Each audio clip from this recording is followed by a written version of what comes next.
Sergeants, if you can begin your recordings.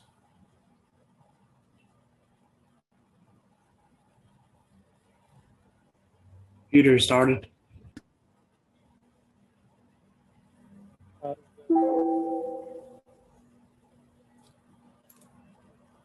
Good morning and welcome to today's remote New York City Council hearing of the Committee on Public Education.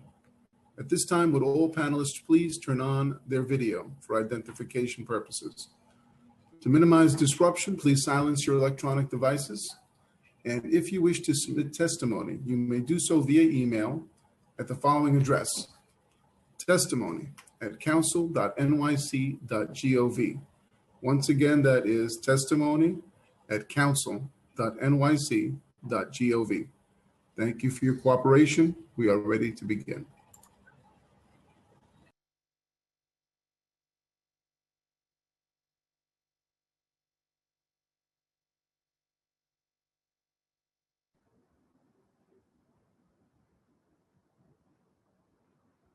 Chair Amber Samuel. Good morning, everyone. This hearing is now coming to order. The Committee on Public Housing Oversight Hearing, NYCHA Waste Management Issues and Pest Problems, June 16th, 2021. We are now coming to order. Good morning, and thank you for coming to today's hearing by the Committee on Public Housing. I am Council Member Alika Ampry Samuel, and I chair the Public Housing Committee.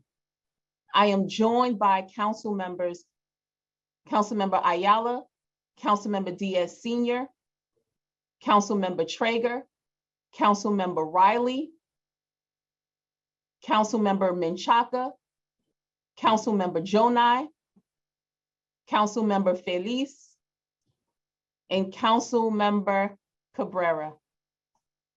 The purpose of today's hearing is to discuss waste management issues and pest problems at NYCHA's developments. NYCHA is home to over 350,000 authorized residents, every one of whom deserves to live in decent, clean, and free of decent, clean housing that is free of infestations of rats, roaches, and other pests, and that has an effective system for storing and removing trash. But for too long, many of our city's public housing residents has felt something totally different. For too long, NYCHA has struggled to get a handle on the outsized populations of rats, mice, cockroaches, and bed bugs in its developments. And we're all too familiar with the headlines and horror stories in daily newspapers about rats the size of cats, showers of maggots and cockroaches coming out of ceilings, rodents climbing up garbage chutes and out of elevators. Just this week, a constituent called our office from Park Rock Consolidation about rats that have slowly and effectively poked their way out of her floorboards in the apartment. Apart from the persistent pest infestations, NYCHA has also struggled with managing garbage storage and removal, along with mounds of trash taller than some development fences. No New Yorker would consider these conditions acceptable, and there is absolutely no reason we should consider them acceptable for our NYCHA residents. As the chair of the Committee of Public Housing, I am committed to seeing NYCHA follow through on its plans to solve these problems. Rather than simply sticking a Band-Aid on the issue, NYCHA is working and should be working to address the underlying conditions that are contributing to its waste and pest problems. On January 31st, 2019, HUD, NYCHA, and the Federal Monitor entered into an agreement to address fiscal issues at NYCHA. This included a number of action plans related to mold, heat, lead, and pests that were all approved by the federal monitor. I have chaired hearings on all of the topics related to these action plans. And now this is one of the last focal points of that agreement with the release of the pest and waste management plan. This final plan is comprehensive and ambitious. My hope is that today's hearing will be a productive conversation on how we can learn more about the plan and how NYCHA is working to change the way it addresses the pest and waste concerns. I'm interested to learn about the practical implementation of NYCHA's plan, how it is being funded, and how COVID-19 has affected the development and rollout of this plan. We will also hear two pieces of legislation. We have a bill from Councilmember Cabrera, who is with us today, which would require 311 to directly accept NYCHA complaints and make information on those complaints public. And we also have a resolution at the request of Speaker Johnson, calling on the state of New York to pass existing legislation that was introduced in the state by Assemblymember Khalil Anderson and State Senator Michael Janaris that would give a prorated rent reduction to tenants who suffer interruption to their utility services. Together with my colleagues, we are seeking to not only identify the challenges, but also work with NYCHA to come up with and bring about real changes and remedies. I also want to say that we are joined this morning by Diana Blackwell, the Manhattan Solid Waste Advisory Board and a resident, as well as Margaret Masick, NYCHA resident, Claudia Perez from the Washington Houses Resident Council, and I'm not sure if Beverly McFarland is here from Taft Houses, and Melanie Perez. And so with that, I will now turn it over to Committee Counsel Audrey Sun to go over some housekeeping rules for today's hearing. Thank you. Thanks very much, Chair. Before I begin with the housekeeping items, would you like to hear from Councilmember Cabrera? Yes, Councilmember Cabrera. We'll hear from you now related to your bill. Thank you. Thank you so much, Madam Chair, and to the Committee on Public Housing for the opportunity to allow me to speak on the NYCHA 311 Bill 7681 today. I am often frustrated and saddened to stand at press conferences over and over again to complain about the same old problems that NYCHA neighbors have been forced to deal with for so long. Daily, NYCHA residents are forced to live in inhumane conditions because of the neglect and lack of transparency of this agency. It is unimaginable that NYCHA would allow tenants to live without heat in the winter months, to live with rodents and moles in the apartment. As today, Madam Chair, you're leading this hearing today and going over this specific issue. To live with broken entrance doors, which make our tenants unsafe, elevators that at times go without repairs for months, and the lack of cleanliness in the NYCHA staircases. This is why I have submitted this bill that will allow NYCHA residents to finally use the city's 311 system to register complaints and make service requests, since NYCHA system is dysfunctional and unaccountable. This bill will bring transparency and accountability today, allowing NYCHA buildings to be processed through the 311 system just makes sense. The 311 system works, so we should allow it to work for all. Our NYCHA neighbors are no less than others, so let us not treat them as second-class citizens. Let us examine our 311 system. The mission is to provide the public with a quick, easy access to all New York City services information while offering the best customer services. So 311 also provides insight to improve our city government through accurate and consistent measurement analysis of service delivery. And now this will be allowed through all of the complaints that will come through our NYCHA tenants. We're finally going to have a way to hold them accountable. The council will get real-time data through 311. Madam Chair, thank you so much for allowing it to come through this committee. And I want to thank the staff, council as well for working on this bill. Thank you so much.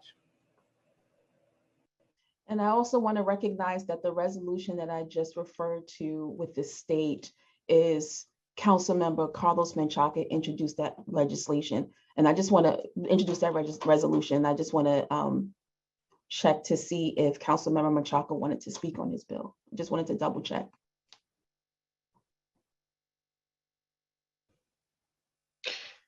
Yes, can you hear me? Yes. Wonderful. How you doing, Chair? Really great to be here with you and everyone here on the committee and NYCHA and all the advocates. I just want to say that we are in this council supporting some state legislation that needs to get passed as soon as possible. The NYCHA Utility Accountability Act is something that really resonates with many members in my district in Red Hook who, like many of the residents across the entire city, have for years now been plagued by gas stoppages, electrical outages, laden drinking water that has been impacted by lead. Too often, those of us fortunate enough to represent NYCHA residents make it a big deal and come to the press and talk about this openly. We bring it to the committee and we are trying our best to do the work of oversight over this agency, but it has not been enough. And so many of the residents have joined forces to really make it clear that we need relief, cash relief, and that this failure is not only massive in scale, has massive impact in people's homes and wallets. This cycle is beyond maddening and needs to stop. And this is why this accountability allows for compensation for these failures. This is why I'm introducing the resolution with the speaker and the chair and many other council members supporting the NYCHA Utility Accountability Act. The bill would prorate rent reductions whenever utility service fails. It would allow for compensation cash relief at the tune of millions of dollars to our thousands of residents that are impacted every day across the year, every year. That's it for me. Thank you, Chair, and looking forward to the rest of the conversation today.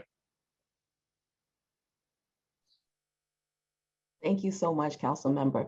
We've also just been joined by Council Member Van Bramer. And I'll turn it back over to Committee Council. Great, thank you, Chair. My name is Audrey Sun. I'm counsel to the City Council's Committee on Public Housing. Before we begin, I want to remind everyone that you will be on mute until you are called on to testify. When it is your turn to speak, I will call your name and you will be prompted to unmute. We will now hear from an opening panel of members of the public, including NYCHA residents, followed by council member questions. In order to hear from everyone, the clock will be set to 2 minutes. First, we will hear from Diana Blackwell, followed by Beverly McFarland.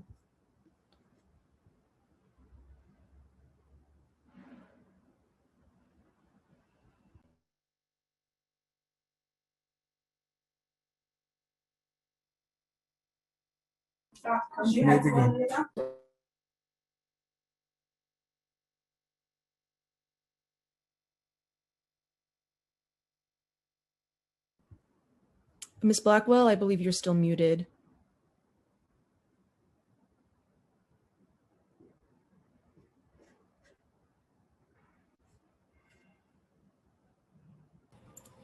Ms. Blackwell, you need to accept the unmute request. I'm going to send one to you now.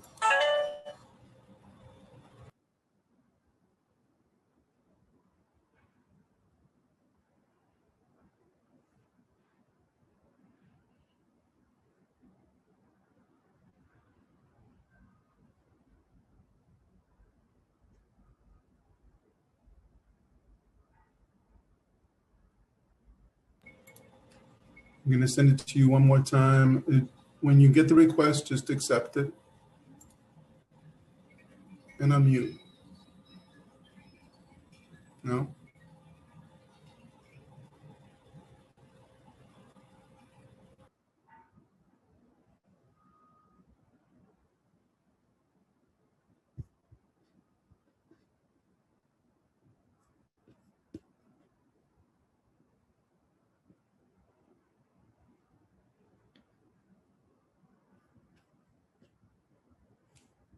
All right, Ms. Blackwell, while we try to resolve this issue, we'll move to the next member of the public, Beverly McFarland, and then we'll return to you. Thanks so much for your patience.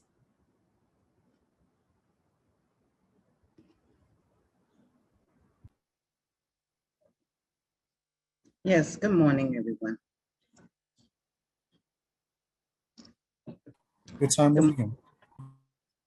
Good morning. Thank you for having me.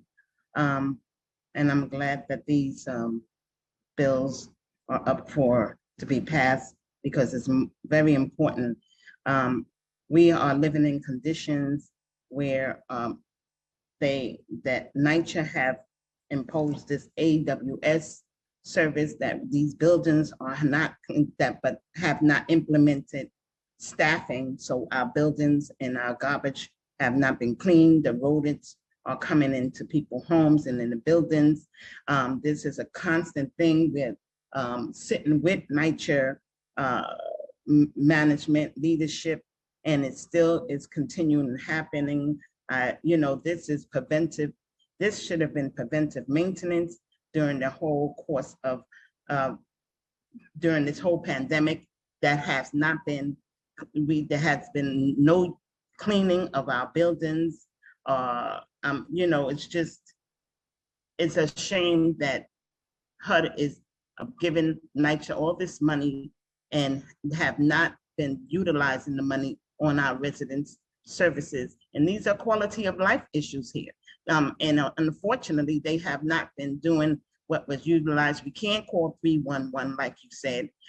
We have to call the 718 number. The 718 ticketing is they close the ticket, open the ticket, close the ticket. And it's just been a very stressful for our residents. And this is a quality of life issue. So I urge y'all to pass these bills and not give NYCHA any more authorization in terms of, they trying to pass us off as to these resident management companies and private developers underneath blueprint for change laws, which we as resident leaders are against. So this is another opportunity for them to see that they're not good. Time has expired. Thank you. Thank you. We will now return to Diana Blackwell, followed by Margaret Masick.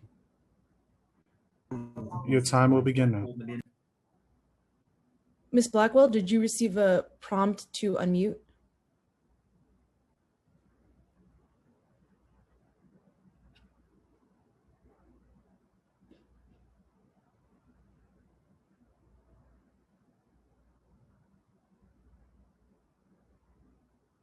Okay, while we continue to work to resolve this issue, we'll move to Margaret Masick. Your time will begin now. Good morning, everybody. Thank you for this meeting. But what I would like to see is accountability for NYCHA, not just in the form of tenants getting paid, and because we don't know if they're going to use that against us to say they don't have enough money to do whatever. Is that there's some kind of discipline for the NYCHA staff for not doing what they're supposed to do, because from all the way we have the monitor and people are still doing mess. This makes no sense. I don't understand why some people are not getting fired.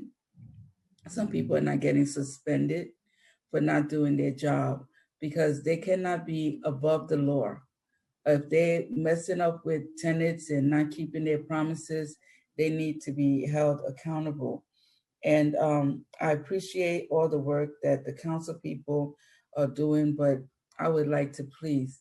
And then also now they have, because of COVID, when you put in a ticket, they don't put no appointment time in, and they still come. If you're still gonna come, why can't you put an appointment to say you're gonna come a certain day? Because now they don't work with you with appointments, so we almost worse than we were before, because we don't know when these people are coming, especially for people that work. You can't take every day off because you think they may come. So it's like they need to know that there's consequences coming their way. And I would like to see a bill with that, because no job should be above the law where they can do what they want to do and just clock in, go home, and make all that money mistreating people and not doing their job. Thank you very much. Thanks so much. Diana Blackwell, will return to you one more time, and if it doesn't work, we'll move to testimony from the administration and then return to you. Your time will begin.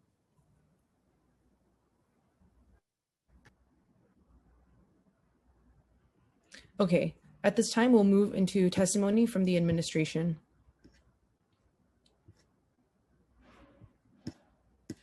Reminder to council members to please use the Zoom raise hand function if you would like to ask any questions. I will call on council members in turn in the order that they use the raise hand function. After we hear from NYCHA, we will hear testimony from the remaining members of the public. I will now administer the oath to the administration, which is represented by Brian Honan, Al Ferguson, Vlada Kenneth, Josephine Bartlett, and Andrew Corbel. After I say the oath, please wait for me to call your name and respond one by one. Please raise your right hand. Do you affirm to tell the truth, the whole truth, and nothing but the truth before this committee, and to respond honestly to council member questions? Brian Honan? I do. Al Ferguson?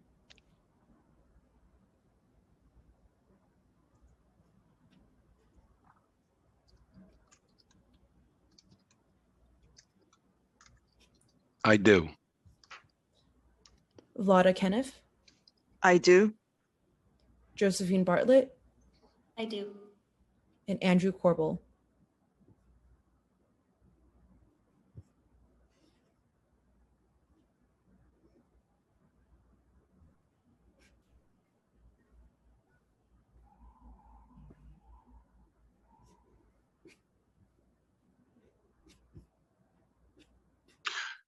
Audrey, Andrew's here for support. He won't be taking questions. I'm not sure if he needs to be. I mean, it's up to the council's rules, but he won't be speaking today. He's here for support. Okay, understood. Thank you. Okay. You may begin when ready. Thank you. Chair Alika Ampry Samuel, members of the Committee on Public Housing, other distinguished members of the City Council, NYCHA residents, and members of the public. Good morning. I am Al Ferguson, NYCHA's Vice President of Waste Management and Pest Control. I am pleased to be joined by Vlada Kenneth, Vice President of Energy and Sustainability, Brian Honan, Vice President of Intergovernmental Relations, and Josephine Bartlett, Deputy Director of the Pest Control Department. I'd like to note that I have over 32 years of experience with the New York City Department of Sanitation.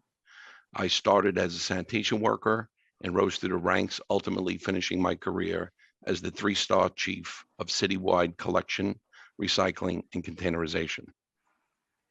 Thank you for the opportunity to discuss the progress NYCHA is making in the critical areas of waste management and pest control.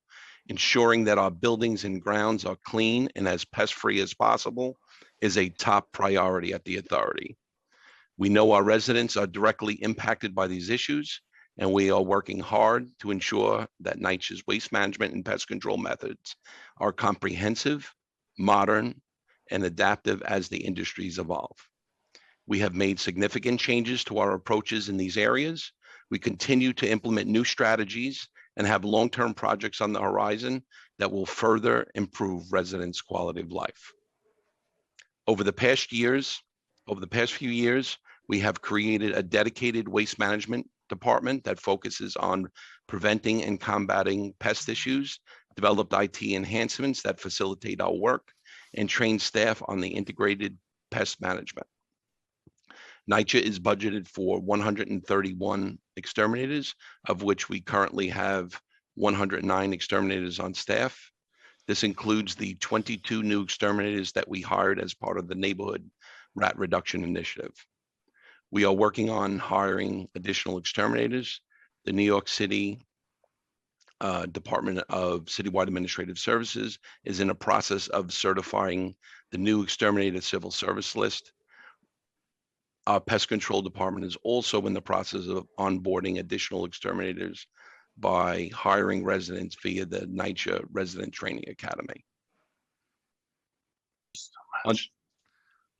Under the leadership of Chair Russ and in accordance with the 2019 HUD agreement, we are transforming our organization to provide improved critical services to our residents, and we are investing a significant amount of funding and human capital to ensure successful results.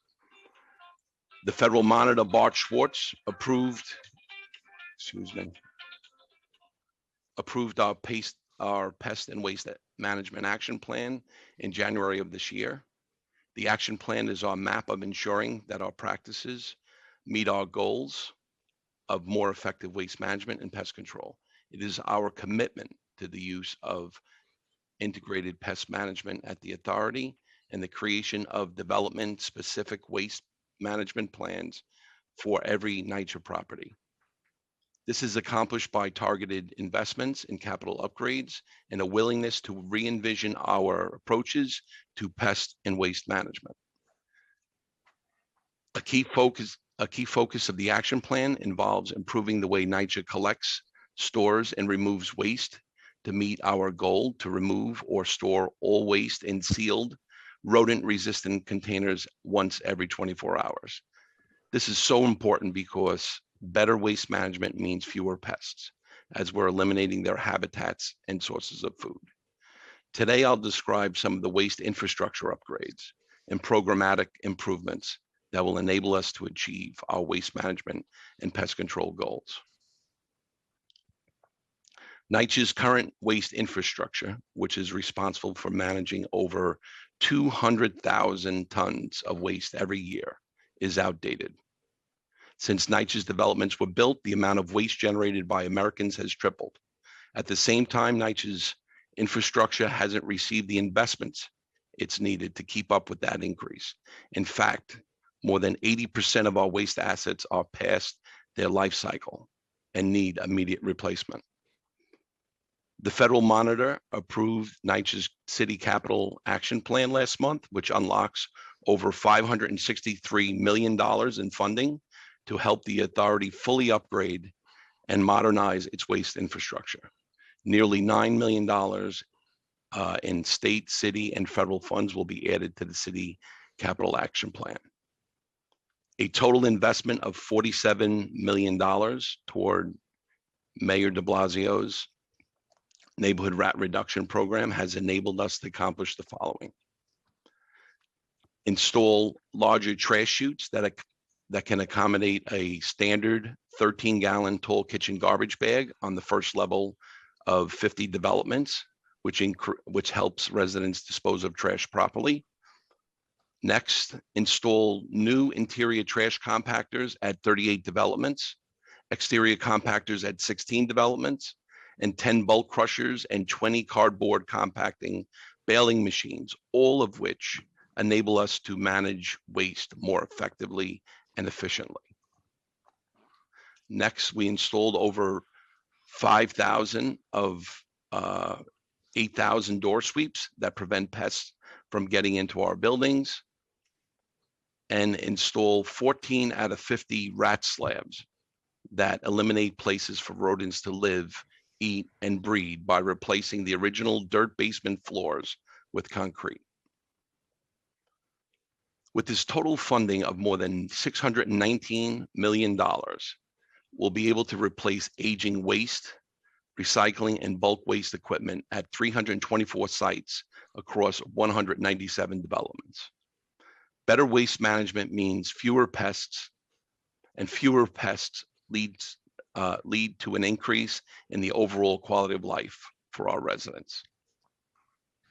In conjunction with the increased funding for infrastructure, we are making programmatic and design improvements. For instance, at the beginning of the pandemic, we instituted a Clean to the Ground initiative to keep waste yards trash and litter free, an especially challenging task considering that stay-at-home mandates resulted in a significant increase in the amount of household waste that was generated at our developments.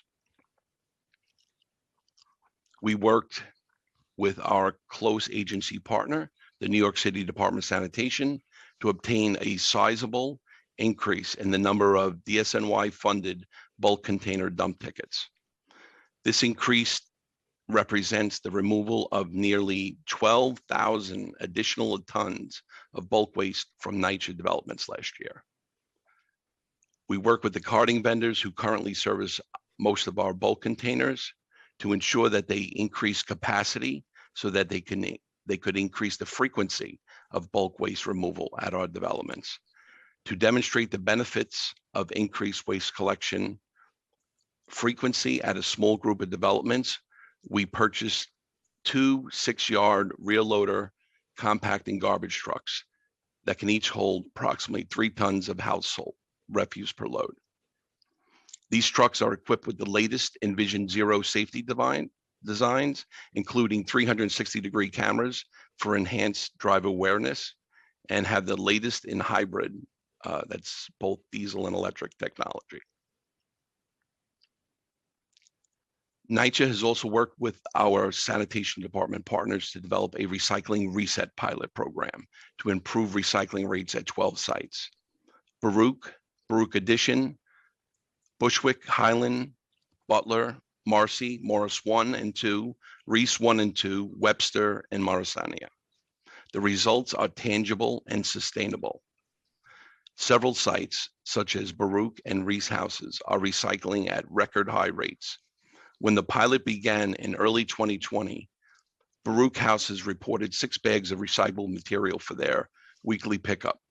In November 2020, they reported 253 bags of recyclables. Reese houses recorded 384 bags during that same period. The Waste Management Department is finalizing the individual waste management action plans for each of our developments. We have gathered development-specific data via both virtual and in-person site visits over the past year. By cataloging and mapping our current waste assets and reviewing various critical aspects of waste management operations and development-specific challenges with NYCHA staff, we effectively created short, medium, and long-term action plans to improve waste management at each site. Some of the solutions include providing additional bulk tickets each month, as well as shepherding the procurement process for faster compactor replacement. We are also finalizing a newly created scorecard cleanliness rating system with the assistance of the Federal Monitor. This will provide an objective rating regarding the cleanliness of critical areas in both the interior and exterior of all of our developments, and will allow us to highlight areas that need attention and help redirect resources on a development level. In 2019, the authority released the NYCHA 2.0 Waste Management Plan, a comprehensive set of strategies for delivering state-of-the-art infrastructure and providing residents with convenient locations for disposing recyclables and food waste, all to greatly reduce pests and make our developments cleaner. To advance the waste management plan, this year we released requests for proposals for the redesign of 7 waste yards and for a new pneumatic waste collection system at Polo Grounds Towers, all to start construction in 2022. By 2028, we will have a completely overhauled By 2028, we will have completely overhaul the waste yards at 194 developments.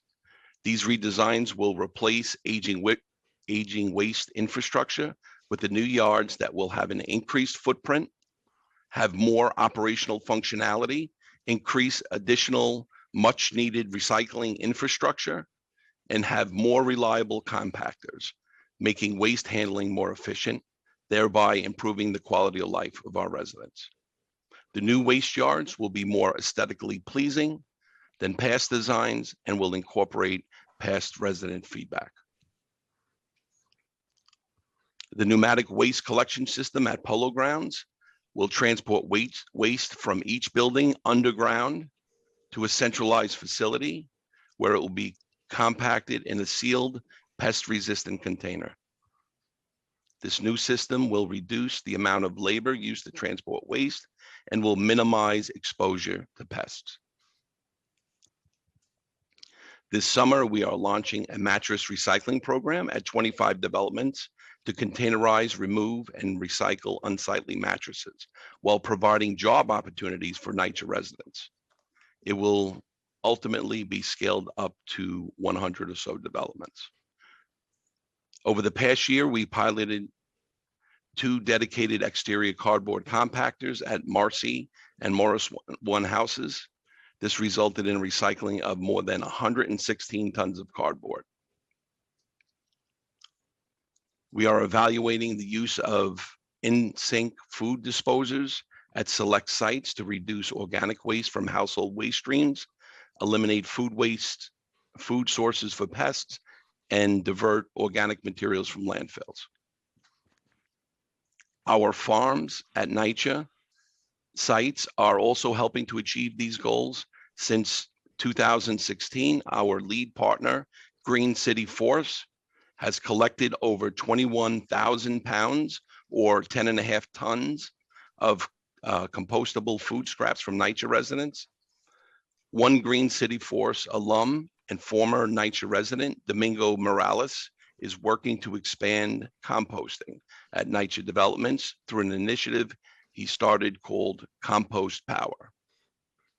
In 2020, Compost Power organized composting at 5 NYCHA developments that can now process at least 50 tons of organic waste per year. Compost Power provides NYCHA residents with the opportunity to reduce waste from landfills while creating more eco-friendly jobs.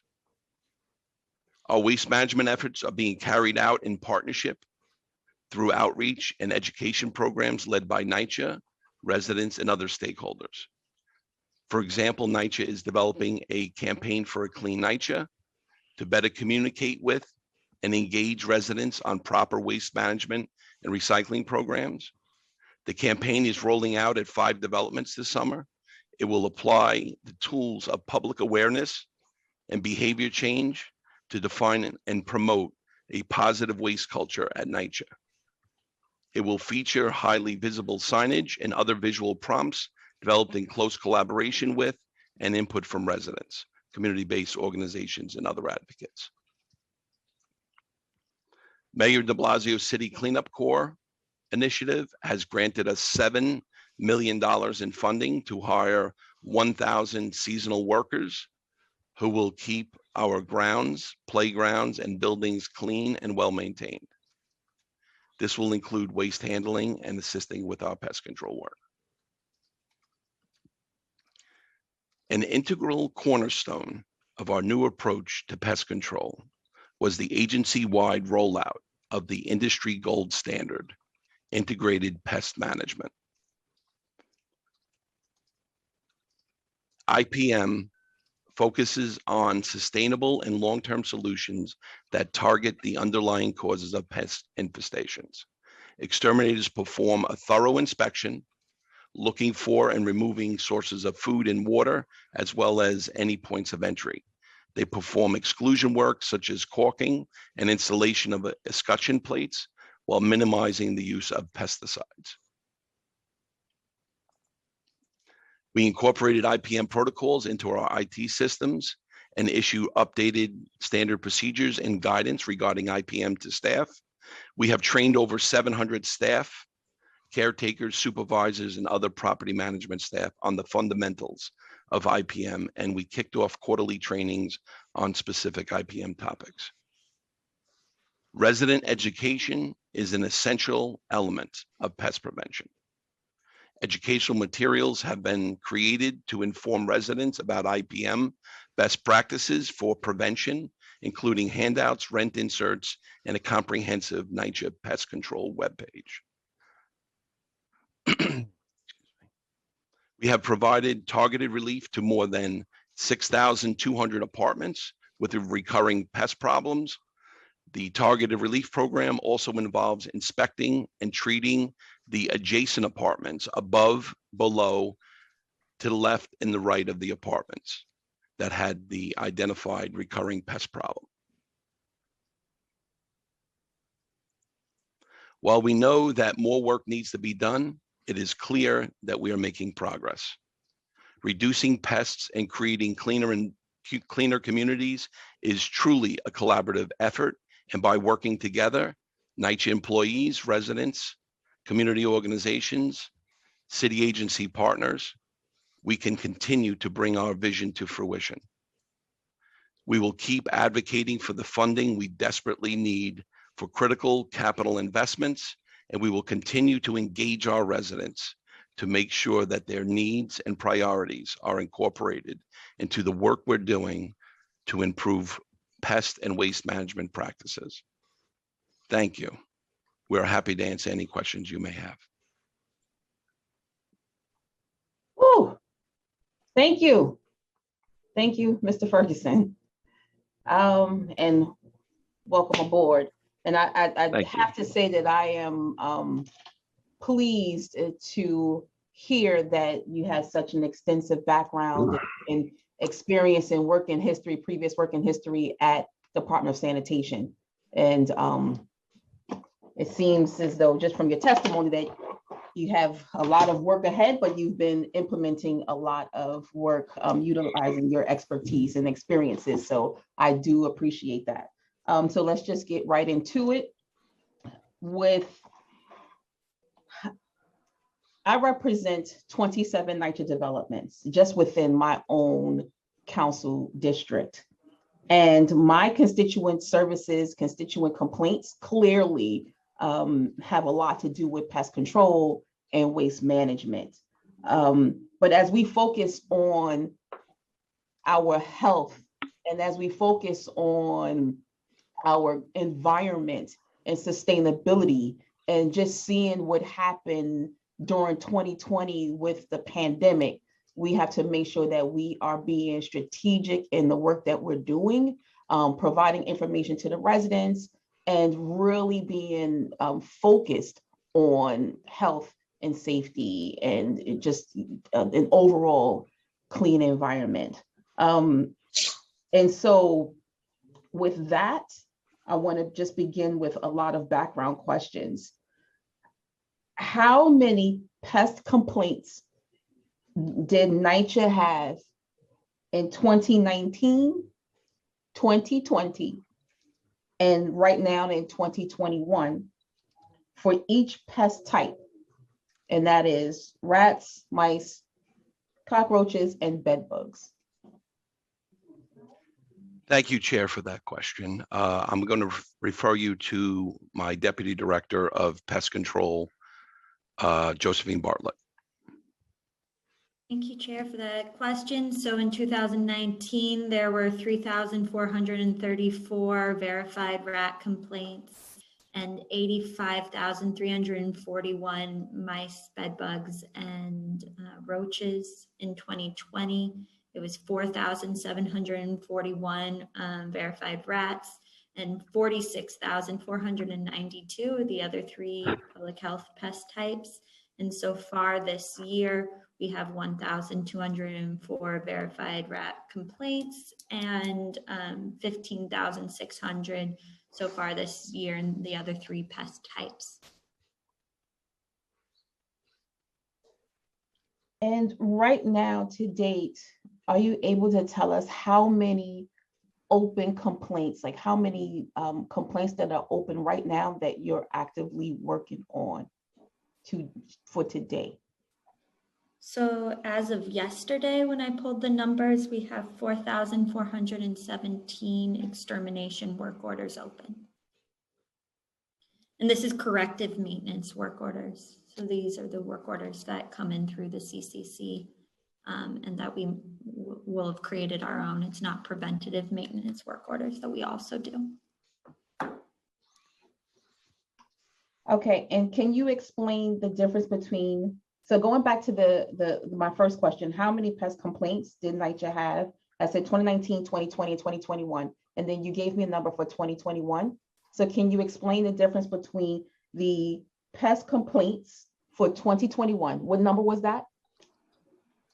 So we've got 1,204 verified complaints in rats and 15,600 in the other 3 pest types so far this year.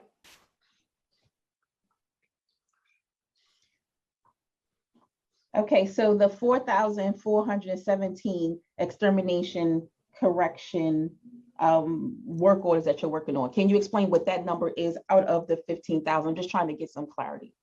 Yeah, absolutely. So we have inspection work orders, corrective maintenance work orders, and preventative maintenance work orders.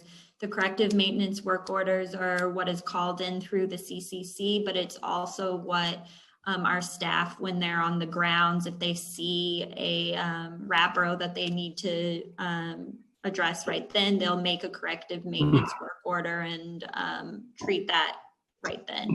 So that might have been, that was captured when I ran the numbers yesterday.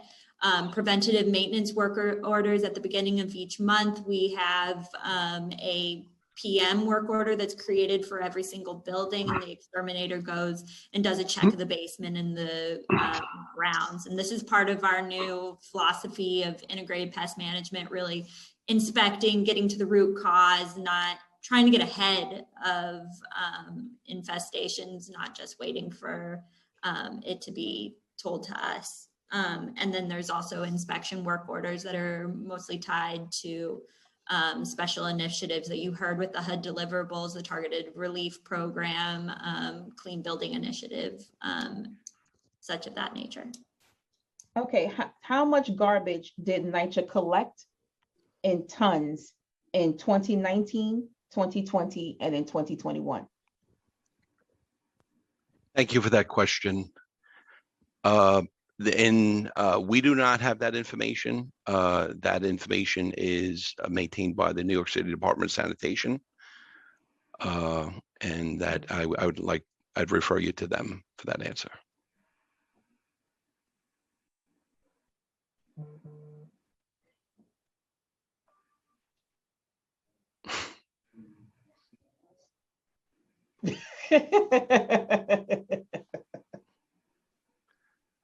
Okay, so I'm not going to refer to them. I would like to get that number, especially since you was there for 50 years and then now you're over at NYCHA. Okay. And I say that, just seriously, Yes. when I set this stage about where we are today, I just want to make sure that we're not just having a conversation, but that we're able to receive information so that we can figure out how we move forward, so that everyone is working together, right? Yes. And I really think that that's why I could only imagine that's why you're in the position that you're in Right. at NYCHA, is because of your your experiences and your relationships at sanitation. Yes. And it'd just be helpful to just kind of have that information. Absolutely. Absolutely. That I'll make the appropriate contacts to get as much information as we can. But I just want to let you know that, we should be able to, sanitation should be able to get containerized information, because that's recorded at the dumps. We should be able to get bulk information from them, because that's also recorded at the dumps. But the only information that we probably cannot get is for curbside collection material, which represents about half of our developments, because that material is commingled with the other residential garbage of the neighborhood surrounding the developments. It's all on the same route. When they pick up NYCHA, they pick up all the different buildings in the neighborhood as well. So they wouldn't be able to pinpoint the tonnage. You know, they can only make guesses or estimates probably on that. But we'll continue that conversation. I'll set that up, and you know, I look forward to it. Okay, cool. And just so you know, whenever there's a issue with sanitation or a question, you know, we're gonna look at you like, you should know, call somebody. Yes. Okay. All right. What is the common pest complaint that NYCHA receives? The most common. Thank you for your question, Chair. I'm going to refer you to Josephine Bartlett. Hi, Chair. Thank you for that question. It's roaches. Okay. Okay. And what is there a common complaint even, and I hate to even dive into this part of it, right? We like really get into the weeds, but just to understand it, what is the common complaint even within the roaches themselves? Because I know that there can be roach infestation where there's roaches everywhere, and then it can also be where you know, you're removing the cabinets, which is something that, you know, they did a story with Cephalo in my development. There, you know, roaches in the cabinets, and when you remove them, they're just everywhere. Is it when there's, you know, a renovation happening, you know, maintenance work? Can you just? So mostly it's low level roaches that we see, you know, the resident sees them underneath the sink and in the cabinets. But what I can tell you as part of integrated pest management, this new approach about getting to the root causes and sealing up cracks and holes that these roaches are coming through, is that updated work that exterminators now have to do is caulking in the cabinets. So like sealing around all the little cracks in a cabinet so they're not like getting through. We're also looking for holes around pipes and stuffing them with steel wool mesh so that they can't get through there.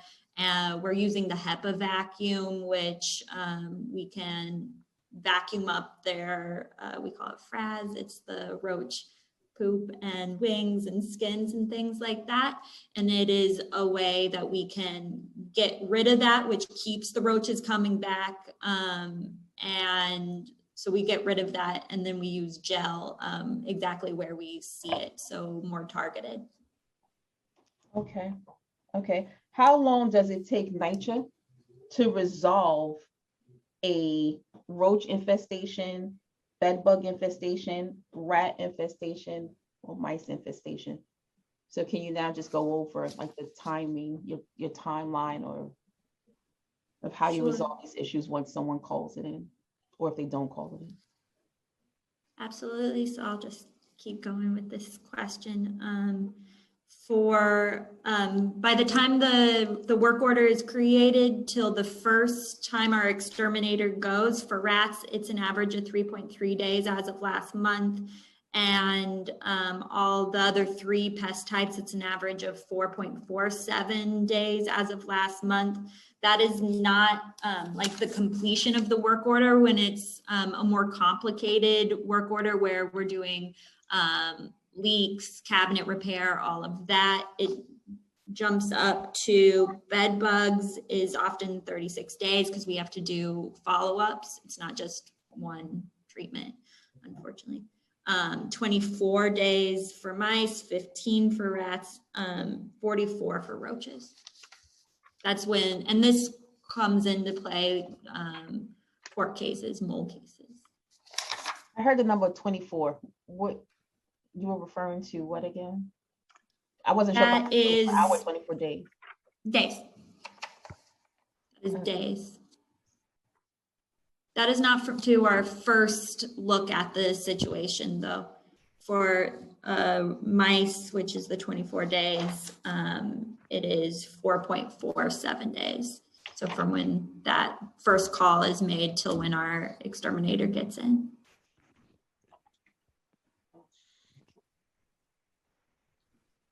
Has NYCHA implemented its planned enhanced routing for pest-related work orders?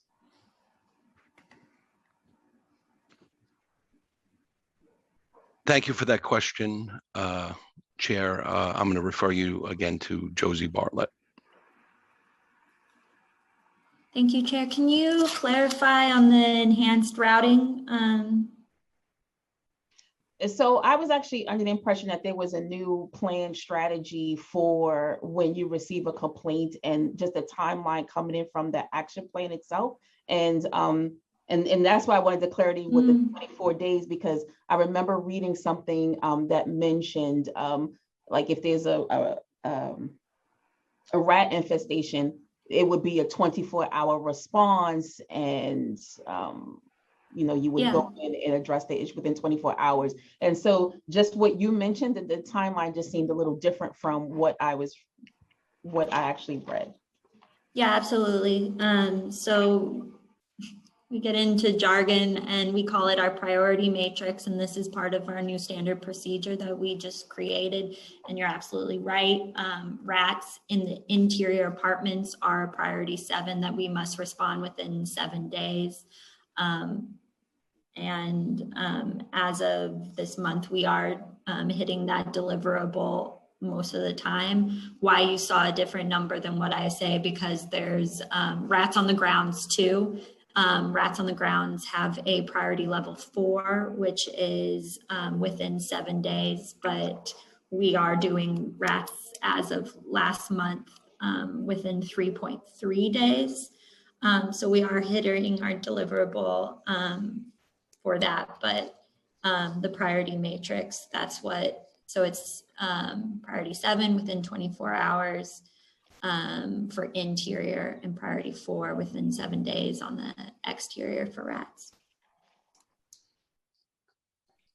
So when someone, let's just as an example,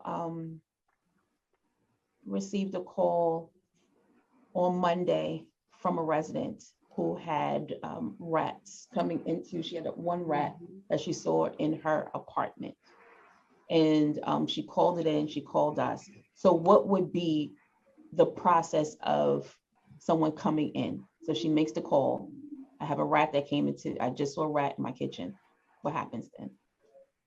Like the priority, just explain just a snapshot of the process of getting rid of that rat in that building or that apartment, and just a timeline of it. Yeah, absolutely. So rat inside of the apartment, when we get that, our goal and what we're hitting is within 24 hours. So we would get it from the CCC. They tell them right then, we'll be there. If we have someone assigned to that development right then, they part of our new standard procedure is, even if they have other work orders assigned to them, which they will, with a rat inside with a siding, they stop their usually scheduled work. They call their supervisor. They say, there's a rat inside an apartment. This is an so we go to that work order right then. If it's after hours, our emergency services team is involved. Okay. And so if it's not a rat, let's say they see on a sticky pad, they've captured on a sticky 3 mice. And they call and they say, I have mice in my apartment. What happens with that? Mice within an apartment is, we're doing within the initial an average of 4.47 days. That's our response time for mice. So we would get the CCC call, the planning unit would get the work order ticket. They would reach out to the resident if we have the phone number on in our records, or and if we can get a hold of them. Regardless, we schedule it, and the letter goes to the management office. That letter goes under their door from caretaker staff saying we're coming at such and such date. We get in hopefully on that date. If the tenant is not home on the day that we are there, we go a second time on a different day. Okay, what types of pesticides does NYCHA use at the developments?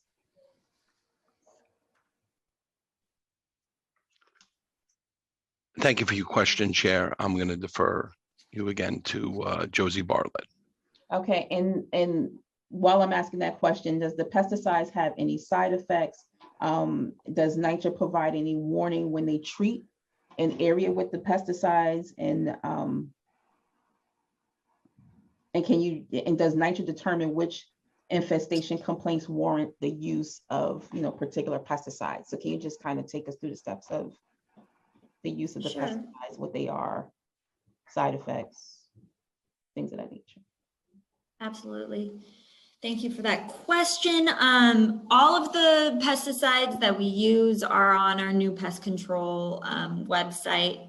We're using things like Max Force and Vendetta Gel, First Strike Soft Bait, which is for rats, Final Pellets for direct burrow baiting, Sterifab for bed bugs. I mean, pesticides are a chemical, so yes, but what we do is there is Department of Environmental and Conservation regulations, which we follow.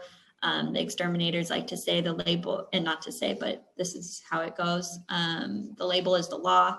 You have to follow what the label says when you're treating. It gives you exactly the amount that is appropriate. So like First Strike on the grounds, you can put in the bait stations 15 to 30 feet.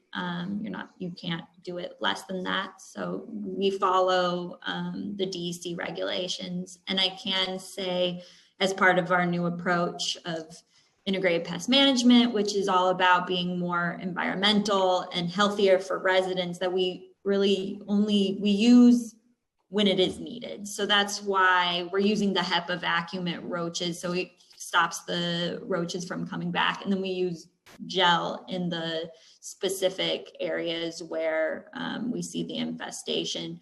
We're really reducing the amount of spray that we use for roaches, which, as I said, was our biggest pest type.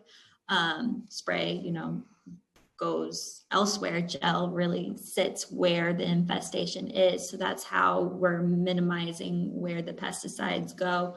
We also have a burrow collapsing team that works at our highest rat infestation developments, and their job is to go around and collapse rat burrows. And this is a non-toxic way of getting rid of rats. So it collapses their home. They have to spend their time rebuilding their home instead of mating. So this reduces the amount of rats. It also lets our exterminators know which burrows are active and which are not active. So we don't have to use pesticides in the rat burrows that are inactive. So we're using less pesticides overall. And you're tracking that? Like, how are you tracking that? How are you tracking pesticides versus, other technology or strategies to make that determination, as to this is not effective and we need to now do a pesticide? How are you tracking that? Yes, so every work order that an exterminator has shows exactly how much pesticides they use, what type of pesticide, and what component of the apartment that they put it on. So did they put it in the cabinet? Did they put it on a baseboard on the exterior? Did they do like bait along the foundation? So we can track how much, what it was, and where it was. And we're also tracking, and this is a new thing that we did within the last year and a half as part of integrated pest management. Also on those work tickets, we track what other work we're doing. Are we sealing up holes? Are we caulking around cabinets? Are we using the HEPA vacuum? Did the resident receive our best tips about how to keep your home pest free flyer that we're giving to every resident when the exterminator comes into your house? Because really integrated pest management is us working together. It's sometimes as simple as, putting your dog food bowl away overnight. So it's things like that you don't really think about, but helps out our extermination team a lot. Okay. I just have one more question for now, because I know that we have some very long days in the council, and my colleague, Councilmember Ayala, has her hand raised. So I'll stop after this question and go to Councilmember Ayala. Are NYCHA rat complaints recorded with DOH MH rat information portal?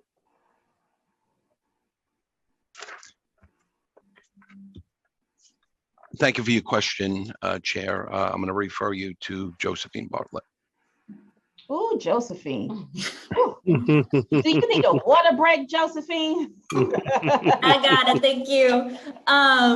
Yeah, so we do work with our Department of Health partners there for neighborhood rat reduction developments, which is 104 developments. They count the rat burrows monthly. It wasn't monthly during the pandemic because their inspectors were pulled in other directions, but for the most part, we get monthly counts, and that we have access to that map in real time. And we're currently working with our monitor, the federal monitor, to release our numbers on a quarterly basis publicly. So that will be coming. Okay. Okay. Oh, I'm going to stop there and then go Great. back to my question.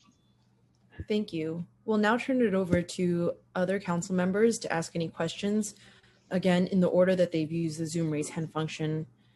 Council members, we please ask that you keep your questions to 5 minutes in the interest of time. Sergeant at Arms will keep a timer and let you know when your time is up. First, we'll begin with Councilmember Ayala. And again, a reminder to other members, if you'd like to ask a question, to please use the Zoom raise hand function. Your time will begin. Is it possible for you to come back around to me, because I'm on land use as well, and I'm expected to vote in a second? I'm sorry about that. Okay, sorry about that. Sure, lots of multitaskers on the council.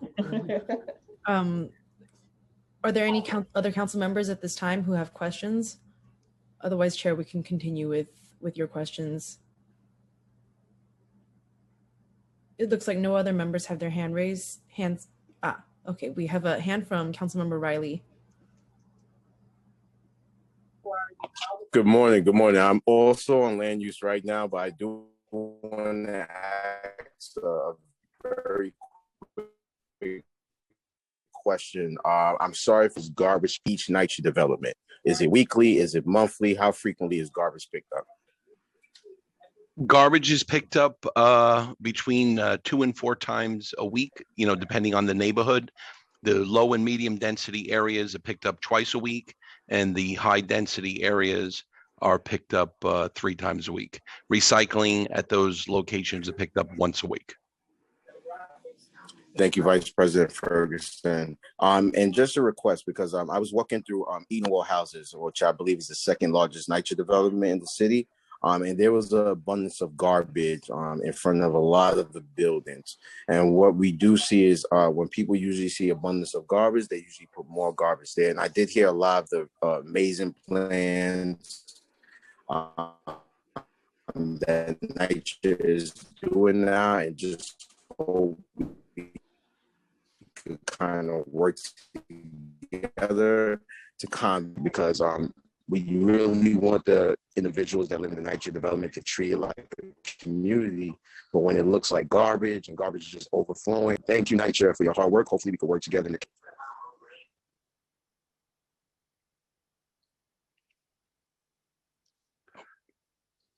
Okay.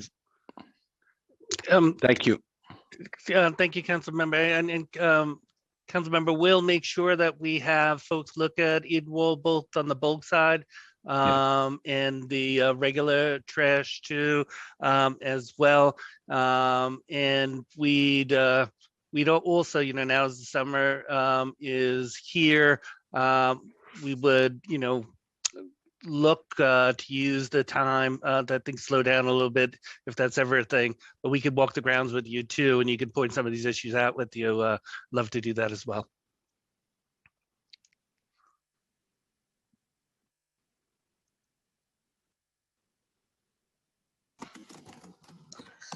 Thank you, Brian. I really would appreciate that. We always had a great relationship working together, so I really would appreciate that. Thank you. That's it. I'll yield my time. Thank you, Chair.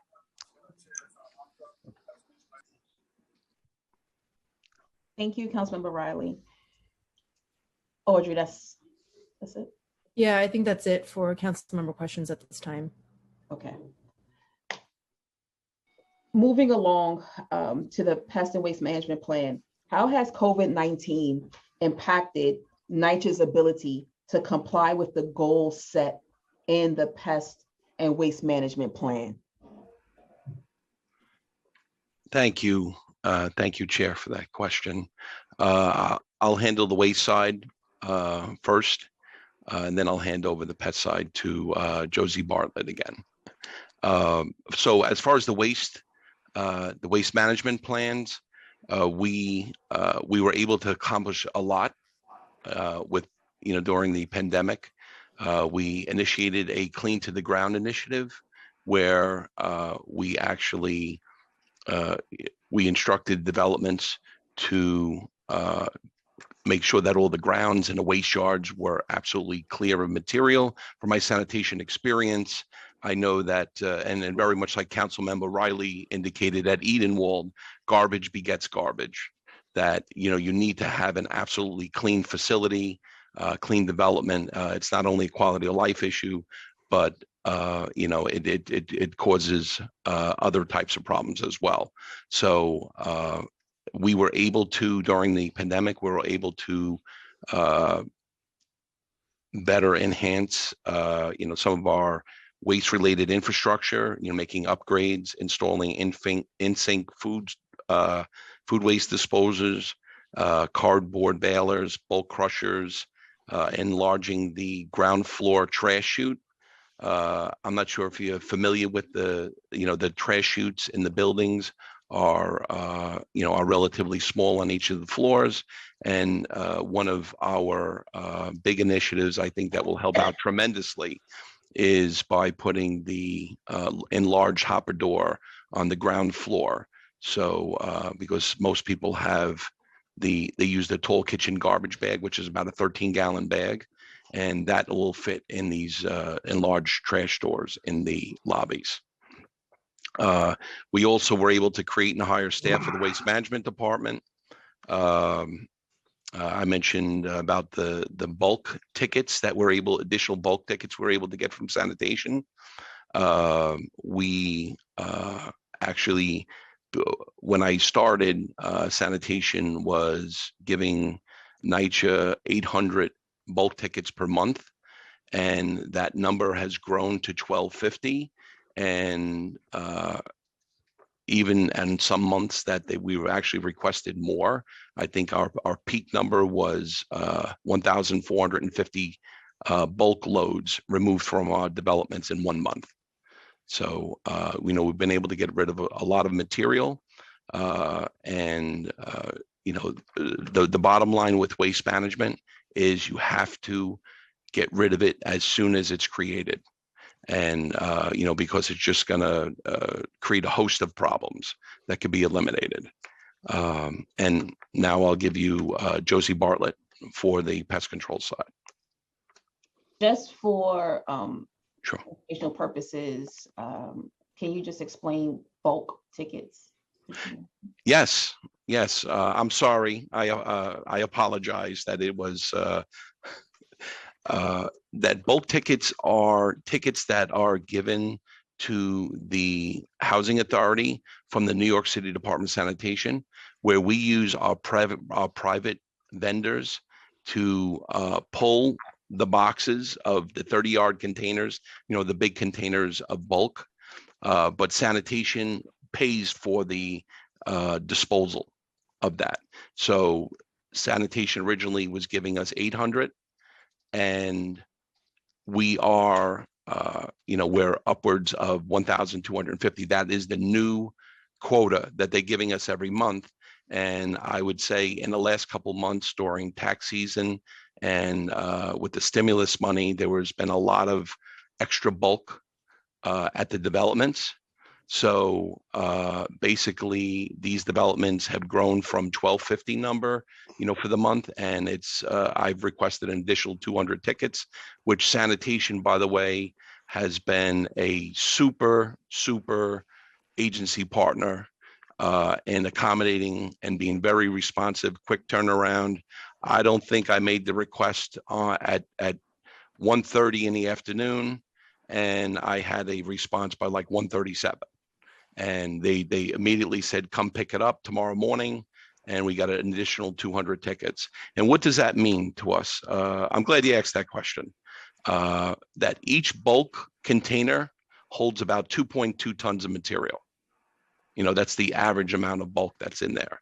And again, all of this material, we find it on all my many visits at NYCHA properties that people get new furniture or new things, and they're not always sure where to put it. So they just put it outside. They put it in the front, they put it in the back, they put it over near the waste disposal, where we have our waste yards.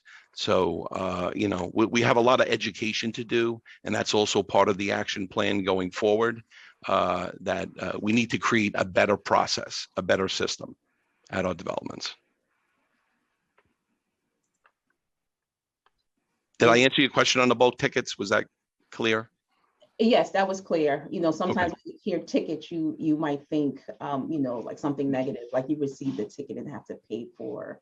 Yes. Something that won't work. So I just wanted clarification around that. Yes, it's actually, it seems the system seems a little primitive because it's a physical ticket that they give us for the dumping of the load, but it just happens to be that's the way it is right now. And it has a control number on it, and they have to dump the load within 3 hours from leaving the development to go into the actual dump itself. So there's a lot of there's a lot of red tape in there, but I will tell you, bar none, that since I've been communicating with sanitation, that they've been nothing but responsive, and any development that has requested additional bulk tickets, I have granted them.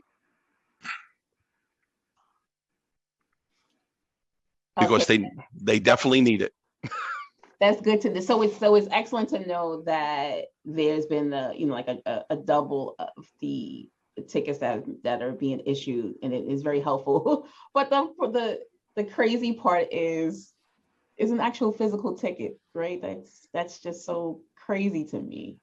Like, yes. I think that in this age of technology, we would have, I am trying to work with sanitation because that is I'm not sure if it's like a DOI issue, but it was something that was created quite a while ago, and yeah, clearly, and it's just something that we actually even have to get when they take the actual ticket and they stamp it at the development as well. It's stamped with the development name and a time punch to start the clock for the 3-hour window that they're allowed to dump the load.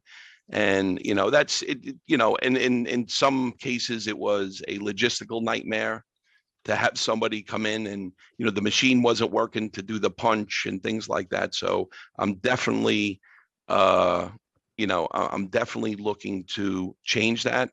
I am a fully automated person. I like everything. And that was one of my signatures at sanitation, was to automate everything, because I am not into pencil and paper, because automation leads to better accountability all across the board. Thank you for that. I know Brian is kind of squirming in his chair right now, Brian Holmes, because he's like, oh my goodness. Because that would be like a whole other hour of questions related to it reminds me of boiler rooms and signing in. So I'm getting flashbacks. Let's put it that way. Yes. Okay. Yeah. We're gonna move this along.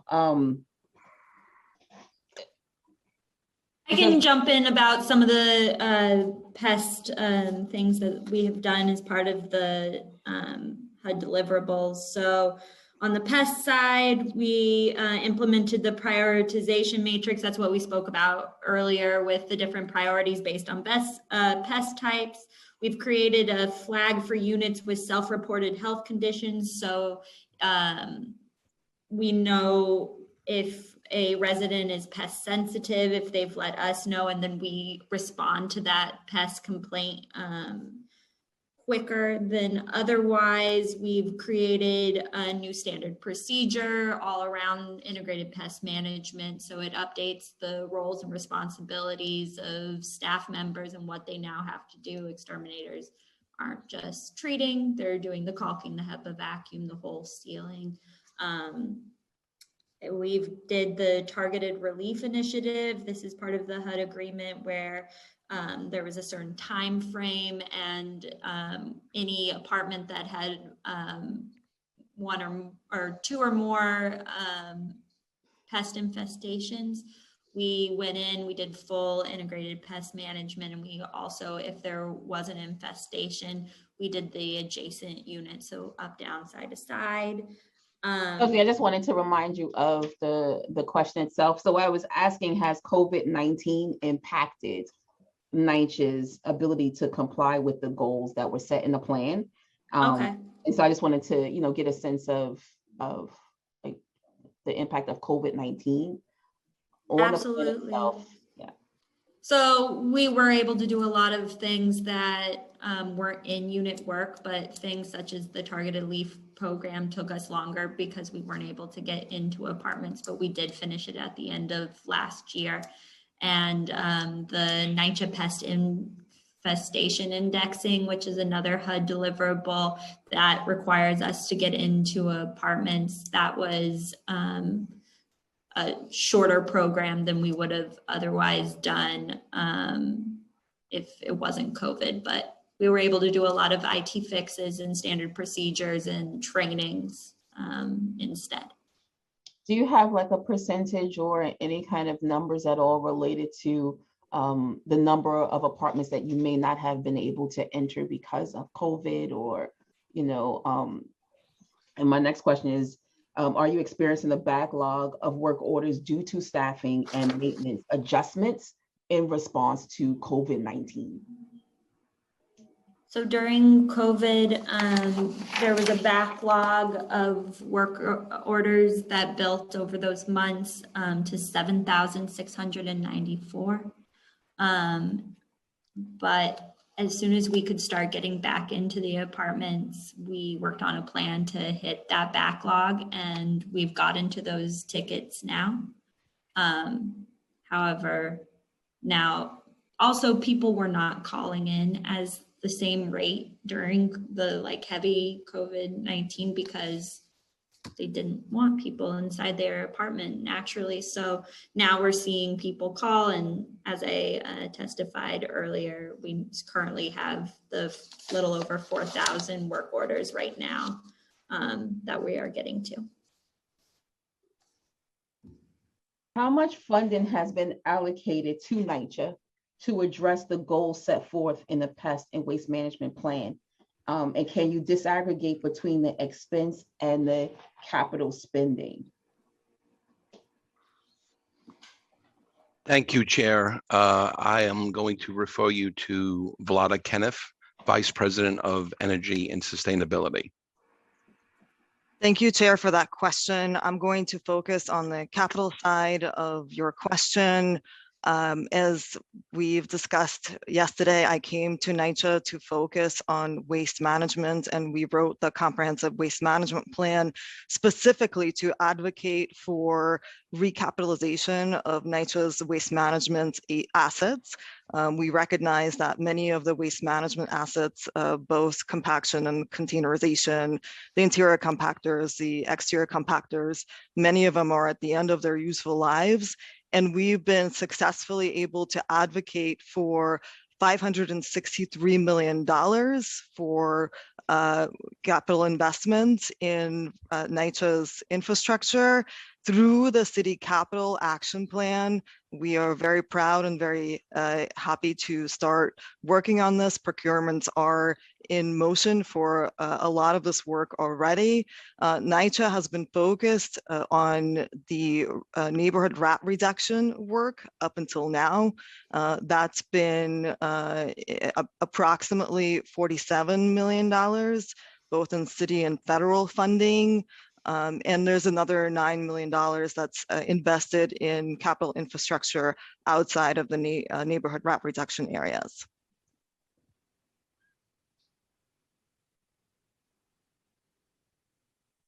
Did I answer your question? And I think the expense side of the question, Al, we may have to get back to you on that.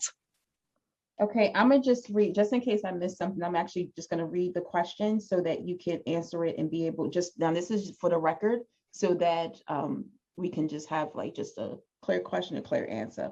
What is the total amount NYCHA has committed to pest and waste management to date? And can you disaggregate this by project type? To date, we have $619 million in total committed in capital funds. I described the $563 million as a part of the City Capital Action Plan, and that could be broken down further in the City Action Plan by project type. And the $47 million of neighborhood rat reduction funding, that is another pot of funding that's been focused on things like hopper-doors, interior compactors, exterior compactors, some bulk crushers, some rat slabs, and we can give you those precise numbers separately. And there's another $9 million that is outside of the neighborhood rat reduction work that we can also disaggregate. Okay, I'm gonna stop there because I see that Councilmember Ayala is back, and I want to make sure that she's able to jump in because she may have to leave again.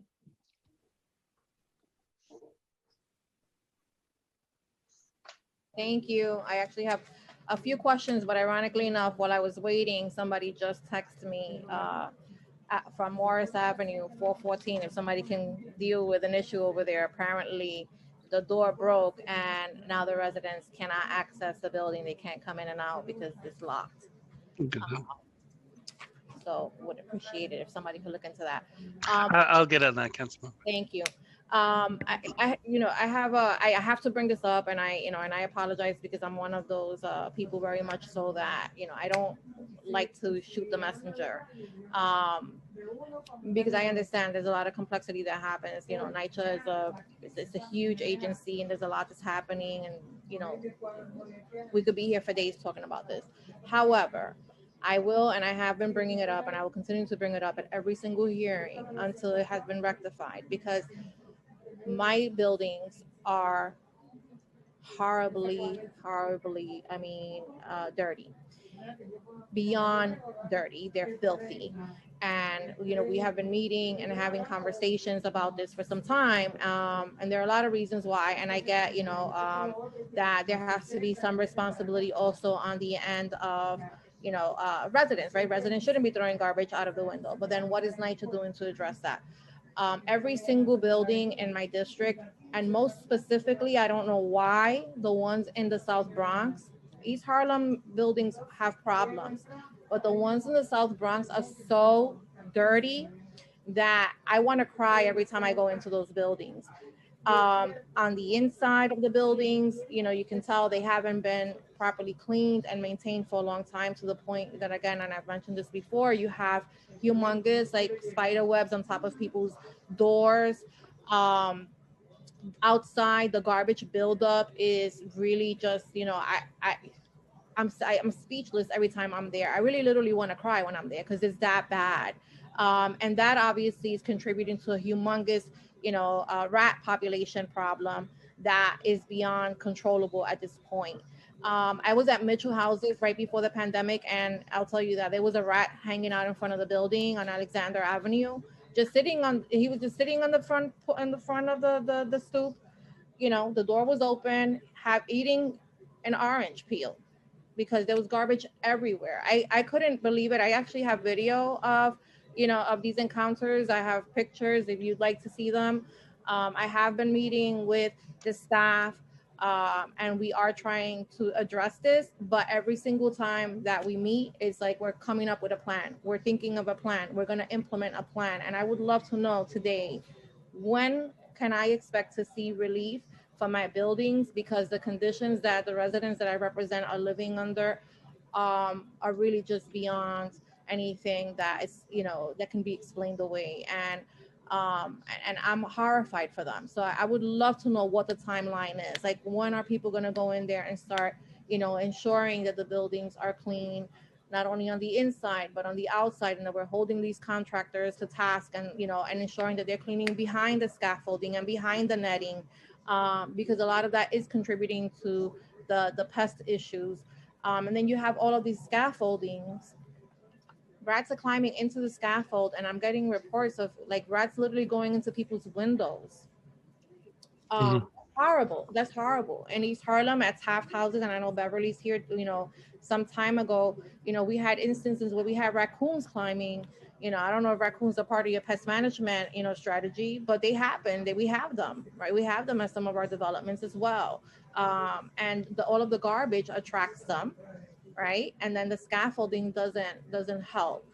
So I know that there's a lot here, but I'm really just, I'm hoping to create some sort of a partnership and to get some clarity on when exactly are we going to start to address these issues.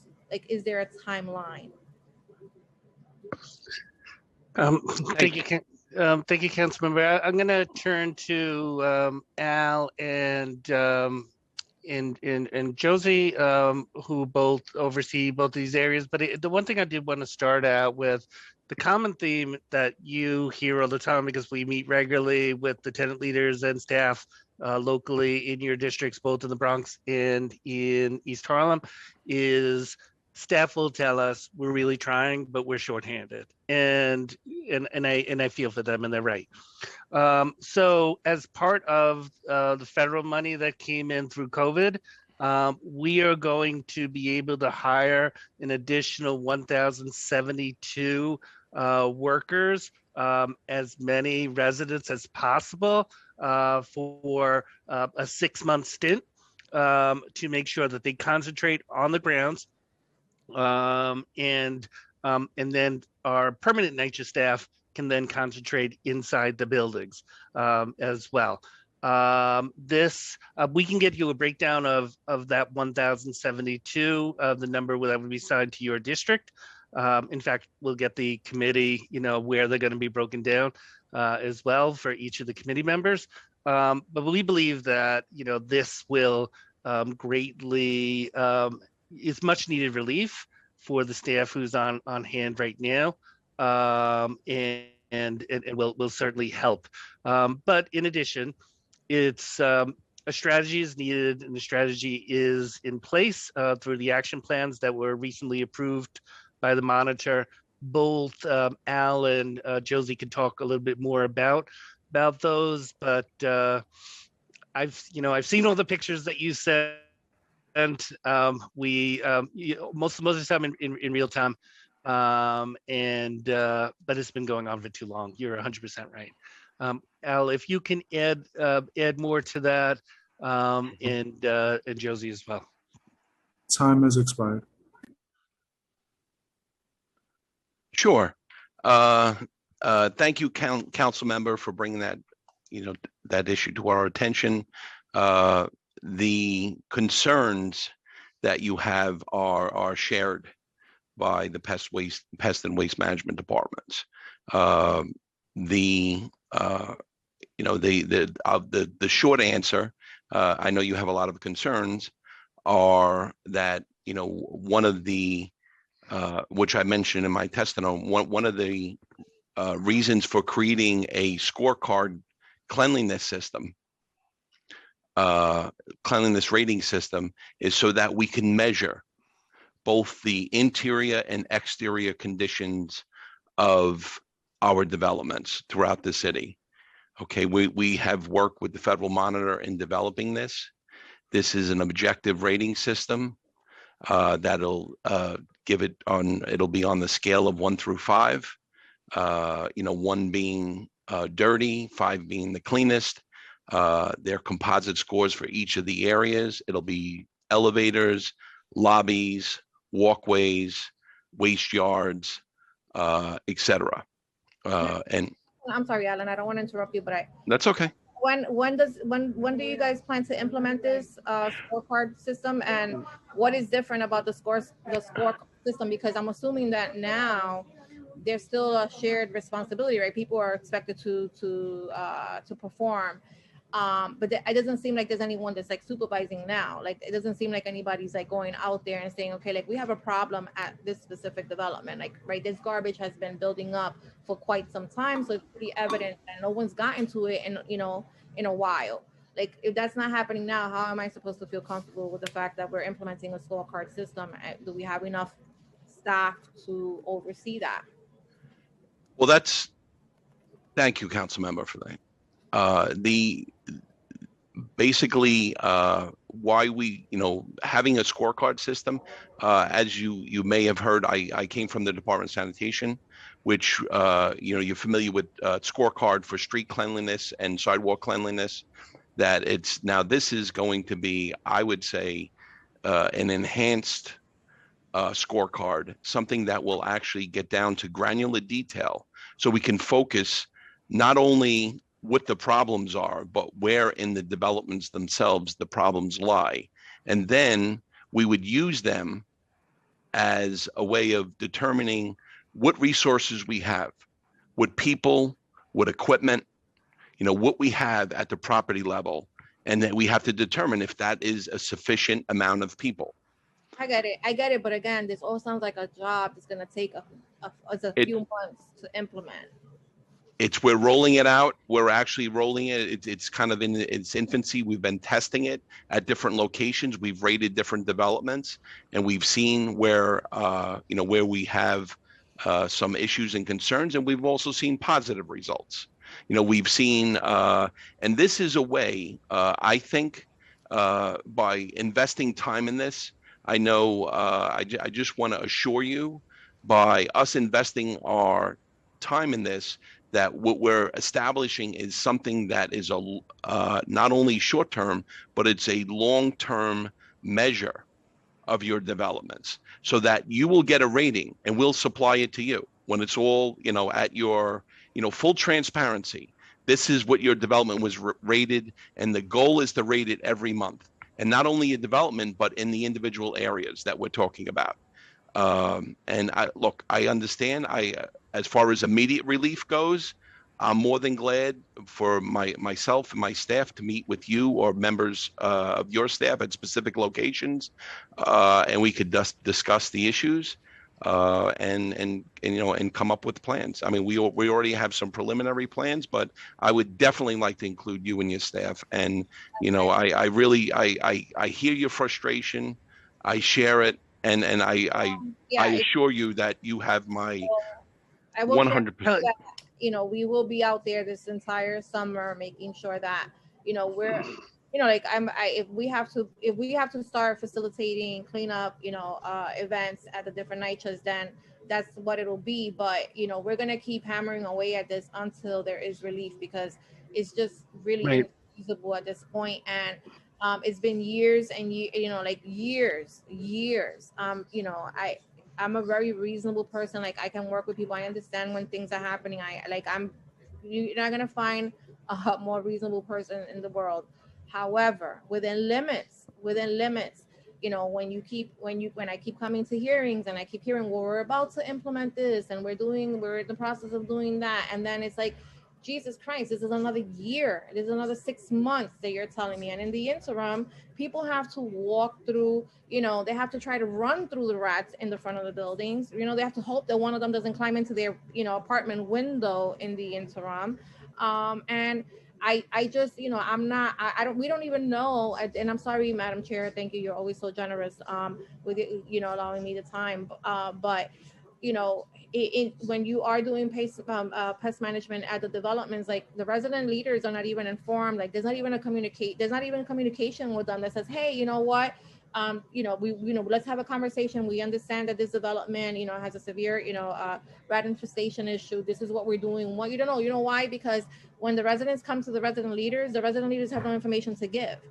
And then the resident leaders come to the council member, and the council member has no information to give because nobody's communicating with me, nobody's communicating with them. That would be, I would suggest that be, part of the strategy is, really improving the lines of communication, maybe posting the buildings when you're doing pest management that advise, residents, hey, these are the days when the exterminator is going to be, outside of the development, so that at least people know and they see. Because when people know, they understand, they may not like it, but at least they have information, tangible information. And just my final question really is around the city cleanup court jobs. Are those jobs, are those the same jobs that Brian referenced, or is this a different set of employment opportunities, and how many of those would be coming to NYCHA and where? Councilmember, yes, those jobs are the same. So out of the 10,000 jobs that the city will be creating, 1,072 will be at NYCHA. And they start when? Do you know? We are currently interviewing, but we hope to have this ramped up by the summer, which is coming soon, within the next few weeks. Okay. So. Is there a plan for what happens after? Because you said this was 6 months. It's 6 months. Yeah. I mean, it's largely dependent on federal funds and how far they can stretch, but this is, we'll deal with it, at the end of this, but it would be great if we can, keep this going as long as possible. It's certainly needed. I'm sorry, Brian, just because it's part of the conversation, it's part of the same question. What prevents NYCHA from hiring people in the first place? Don't you get, isn't there like a budget per development that, I'm assuming that if you have funding for 6, 7 caretakers, whatever that is, right? Right. And short, like what's preventing you from hiring up? The question always comes back to the same. It's funding, right? So when I first started at NYCHA years ago, we had 15,000 workers. We're down to south of 11,000. And that just shows you the level of operating funds that we have been cut over the years. And you don't experience cuts like that without seeing the effects, and the effects that you see in your district, the effects that you see in Councilmember Alika Samuel's district, places where you have a large concentration of public housing. Of course, those are the places where you feel it the most. And so when I go to development, staff, they don't say to me, I wish I had more money. I wish I had more vacation time. They say, I wish I had more colleagues who could help me, clean the buildings. And they're right. It is something that, as part of our transformation plan, we're looking to do a more localized style of management. We're looking to make sure that managers too are equipped to make decisions at their developments. So it's not, only folks at 90 Church and 250 Broadway who are making these decisions, who in some cases have never been to some of the developments where they're making the decisions.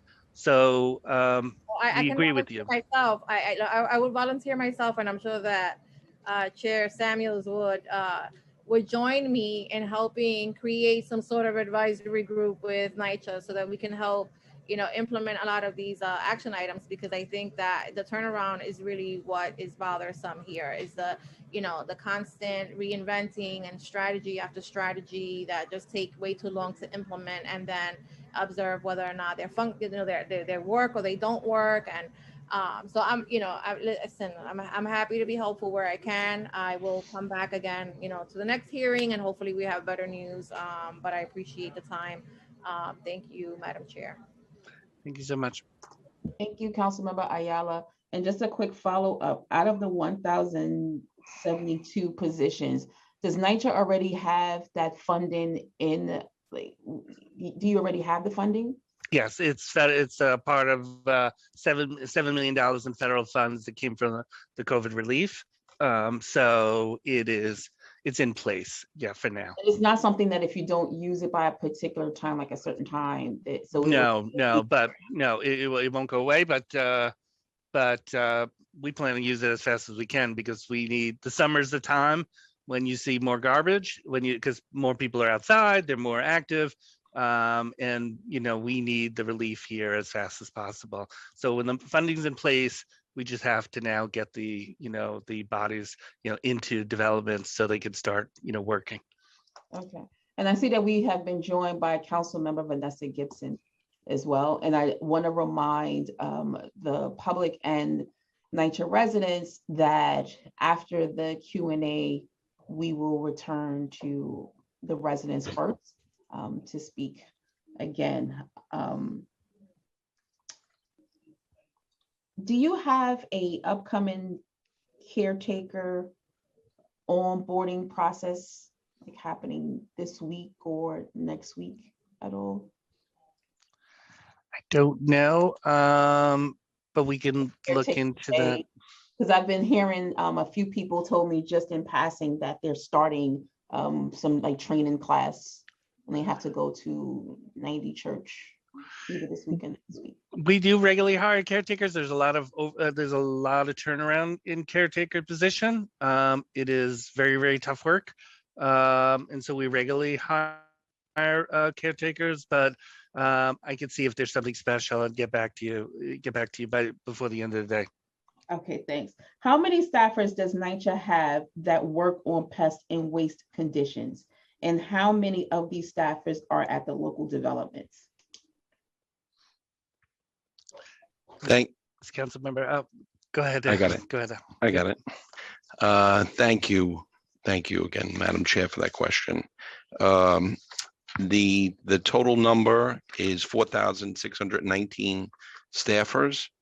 There are 140 people in the pest control department, 25 in the waste management department, and 4,454 caretakers. Okay, and the caretakers obviously are at the development level, and in term for the exterminators, that pest control has 22 people, and 87 people are allocated to the borough shops, for the exterminators.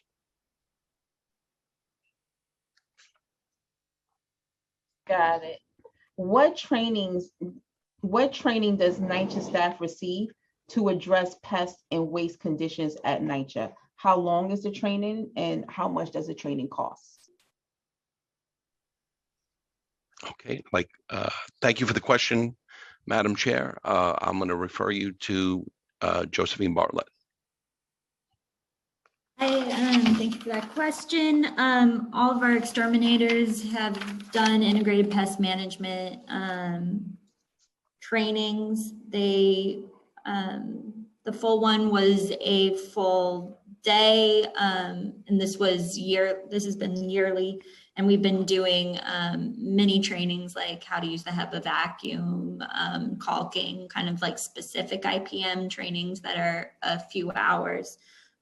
Those are done in shop by our technical advisor who has decades of pest control experience. So it's part of his salary, so no additional cost there. We are also, as part of integrated pest management, we're really putting emphasis on that, like pest issues are not just a extermination problem. We're working with caretakers to let us know when there's infestations in their compactor rooms, or if little holes need to be plugged. We're saying that the caretakers need to do that. If they can't, they need to report it to their supervisor. So we are doing new part of the 4-day training that caretakers do. There is an IPM component. We also have trained more than 700 people on IPM, which was through our partners at Stop Pests, which is a HUD-funded program, which is free of cost.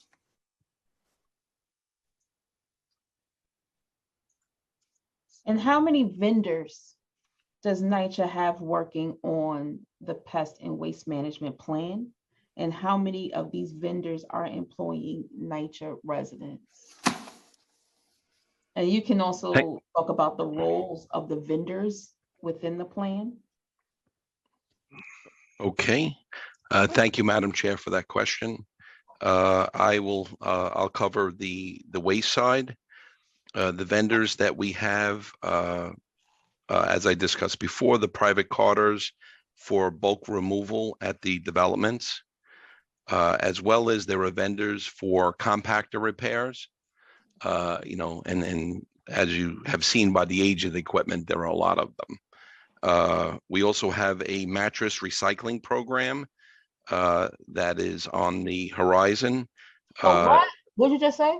A mattress recycling program. Oh, okay. Okay, continue. Okay. And that will also be run by a vendor that actually will be employing NYCHA residents. That was for the mattress recycling program. And that's the one that I mentioned in my testimony that was 25 locations, and we plan to expand it to 100 or so down the road. And is that information on is that online for the public to see, for residents to be able to know what's happening? And is there any informational process or sessions with Reese or? I know that will be. I can. We do. Yeah. Sorry, thank you for that That's okay. question, Madam Chair. And we do work with resident engagement. We have also, to complete the question, we have vendors for cardboard baler installations, interior compactor replacements, in-large hopper doors, and other waste and recycling initiatives. There are 7 vendors so far. I understand they've hired 32 NYCHA residents in total. We do publish I believe some or most of these initiatives that I've listed on our energy sustainability page. There is a GIS map that shows some of the improvement work that's happening. Is there a vendor performance track to ensure the quality of services that they are rendering? Absolutely. Yes. And is there a way for residents to be able to interact? And I'm thinking along the lines of when you had the private vendors that were cleaning the buildings during the COVID-19 process, there was a way for the residents to be able to file complaints or, let you know how the vendors were operating, what they were doing, what they were not doing in their individual developments. So the question is there a way for the residents to be able to file a complaint or, know who the vendors are and what's happening with them? Yeah, so what worked really well with the vendors during COVID was we had a really open relationship with the compliance department. And I think it was the first time people understood what the compliance department, did and the value of it. That exists for any vendor of NYCHA. So if you had somebody come to your apartment who's a vendor who is supposed to do some work, you can go to either the compliance department or the quality assurance department and say, the vendor came, they didn't do the work properly, or they didn't treat me respectfully, or they did half the work and never came back. All those complaints can go to the compliance department or the quality assurance department, and they will then be charged to make sure that this follows through. And when I asked if there was a tracking system for the quality of services, just I know you said yes, but I mean, it was a lot of how is it tracked? How is the performance tracked? The performance is tracked. Our project managers evaluate the work, and they use our e-builder system to make sure that all the work is completed on time and on schedule. And we have field inspection staff that goes out and checks on the work that's happening. Okay. And I know we've been talking a lot about the compactors and the life cycles, but now I'm just going to ask specific questions about the life cycle of the compactors. According to the Pest and Waste Management Plan, NYCHA conducted a 2018 infrastructure assessment of 274 developments. 255 had interior compactors and 108 had exterior compactors. Are at the end. 255 had interior compactors and 108 had exterior compactors at the end of their at the end or past their useful life. How old is NYCHA's oldest compactor? And what is the performance of this compactor? Thank you for that question, Madam Chair. I'll take it. The performance is completely dependent on the use and the maintenance. We actually have two compactors that are 28.5 years old and functioning well. They're located at the Bedford-Stuyvesant Rehab and Lower East Side 2. So we wouldn't look to replace these compactors if they're maintained and functioning well. We have another exterior compactor that is over 25 years old, and it's located at Carlton Manor.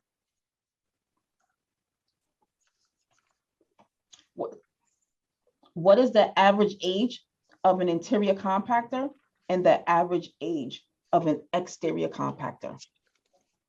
Thank you for that question.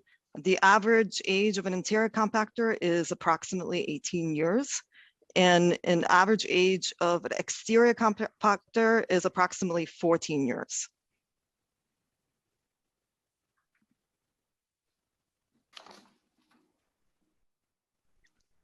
What is the useful life of an interior compactor and the useful life of an exterior compactor? The manufacturer recommended useful life for an interior compactor is 10 to 15 years.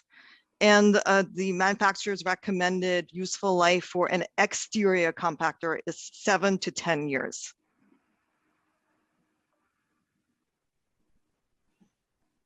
So can you explain, so just looking at those, the useful life question, and then going back to the oldest compactor and the performance of that compactor, can you explain that number of 30 years and 25 years compared to what is suggested for the useful life, and then hearing that number 10 to 15 years?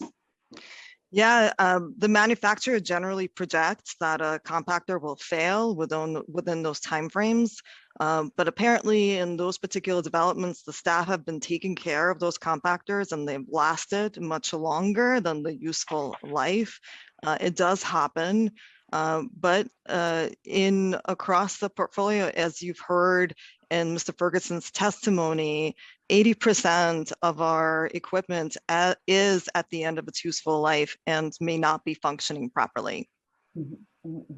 Has NYCHA found that buildings with the upgraded compactor infrastructure showing a reduction in pest-related complaints? Thank you for that question, Chair. I'll pass it on to Mr. Ferguson to answer this question. Thank you for your question, Madam Chair. I don't know. We don't track it that way. We don't track that information. But I think that's a great idea. Going forward, that's definitely something that we should be looking into. Okay.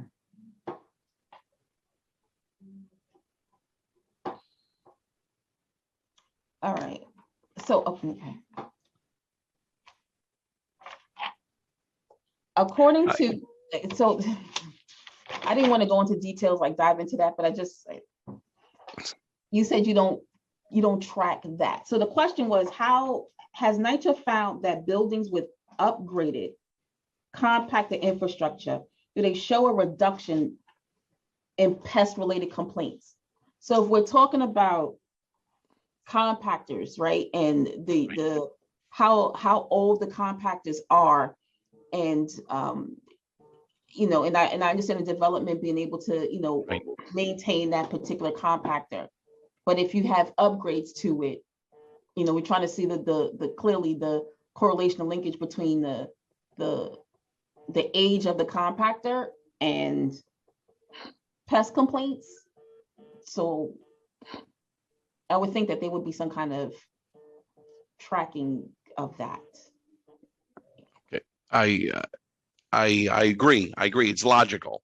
You know, it's illogical that there's a definitely would be a tracking. No, I just that you know, we're trying to establish all of the metrics. For example, in preparation for this hearing, that I was able to get the, you know, the number of interior compactors are 2,975. Exterior compactors, you have 316. And then, you know, also, you know, piece of trivia information is that in Williamsburg, they have the largest number of interior compactors. They have 136 of them, you know, for the interior compactors. And then on, as far as exterior compactors, Drogsneck has 6. That is the largest number of exterior compactors that we have. And to clearly answer your question, I'm sorry, I just to go, you know, one step further, I just, you know, I was looking to answer your question, and I can embellish or go a little bit further, but it's definitely a valid concern that I'm not sure if you're aware or the numbers, or I may have mentioned that about half of NYCHA locations, NYCHA developments have curbside collection, and the balance have exterior compactors. So you know, there should also be a relationship of, you know, having a sealed compactor. Okay, and that's part of the HUD agreement assertion, is that the material either has to be in the sealed compactor or picked up once every 24 hours. Councilmember, I think going back to the question you asked, I think the data match, looking at developments that have had upgrades in the infrastructure and pest complaints could be done very quickly. It's something that we can do and share with you. It would be really an interesting exercise and a different way of looking at things too. It also would certainly help us when we make the case for investment, to go to council members such as yourself and say, when you invest in compactors, you see X results. So Exactly. I think that's helpful. So we can come back to you with that shortly. Okay. And I'm just thinking, you know, like as you're strategizing and putting your plans in place, it would just be helpful. And I know that Councilmember Riley had, you know, spoke to and had questions around the collection of trash, and you was just speaking on that, Al. So according to the Pest and Waste Management Plan, NYCHA acts sanitation on November 2019 to increase the curbside collection to 7 days a week. But sanitation was unwilling to provide these services because of costs.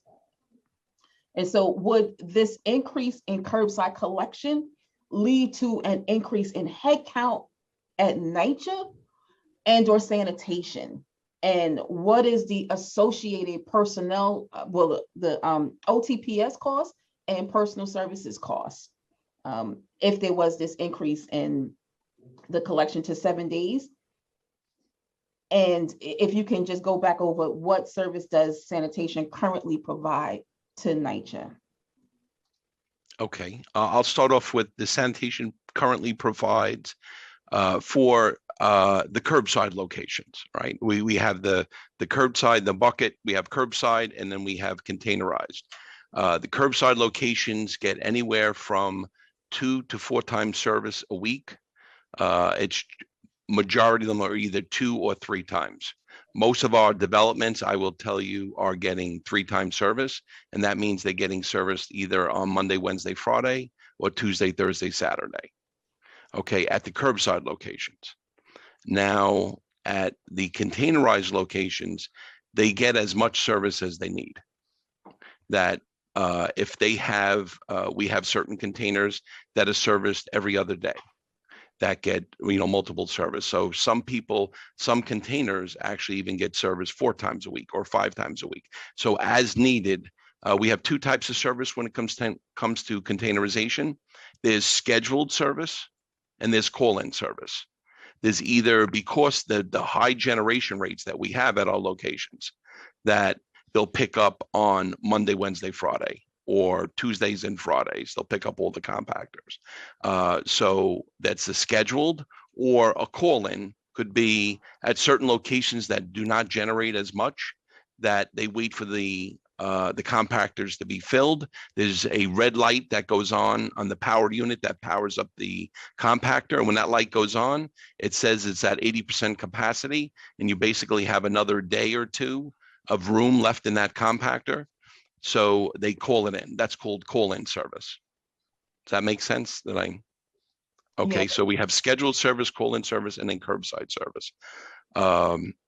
As far as, sanitation providing, the additional service, it would be to the curbside locations, because I believe that the containerized locations need upgraded containers. And most locations, obviously based on the useful life and the current age of the containers, that we definitely need to, keep improving, which we have it in the plan to get our new compactors. So we're going to go back to the curbside location, which we generally get either 2 or 3 times service, and recycling is picked up once a week at those locations as well. So the more requested the 7 days a week for the curbside collection, yes, and sanitation is, was not able to do that. Have you come up with what that would cost at all, and have conversations with the administration on increasing funding to be able to do 7 days a week curbside collection? No, I did not.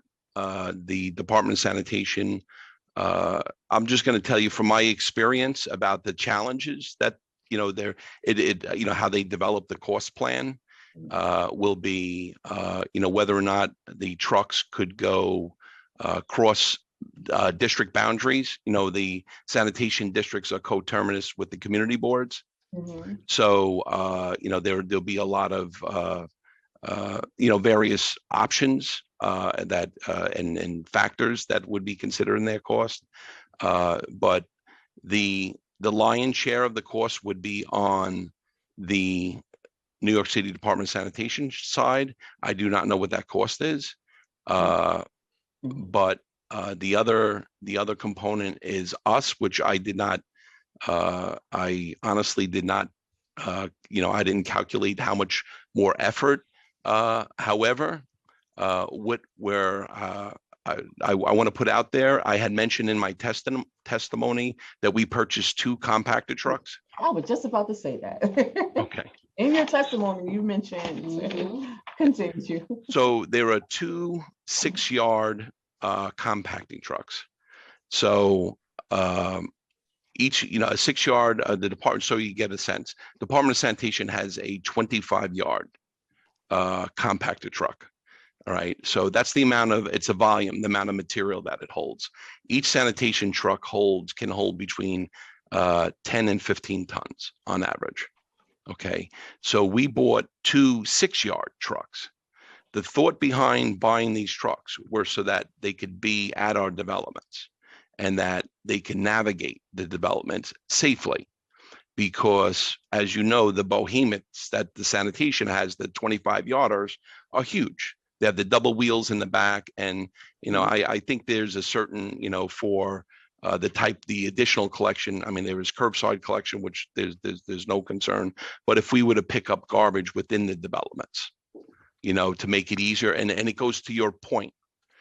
Part of my thought process was, if we were to go with additional service, how would we do it? Will we just put the material at the curb, or would we navigate, the interior roads, depending on the size of the developments? So there's a lot of factors that have to be considered as well.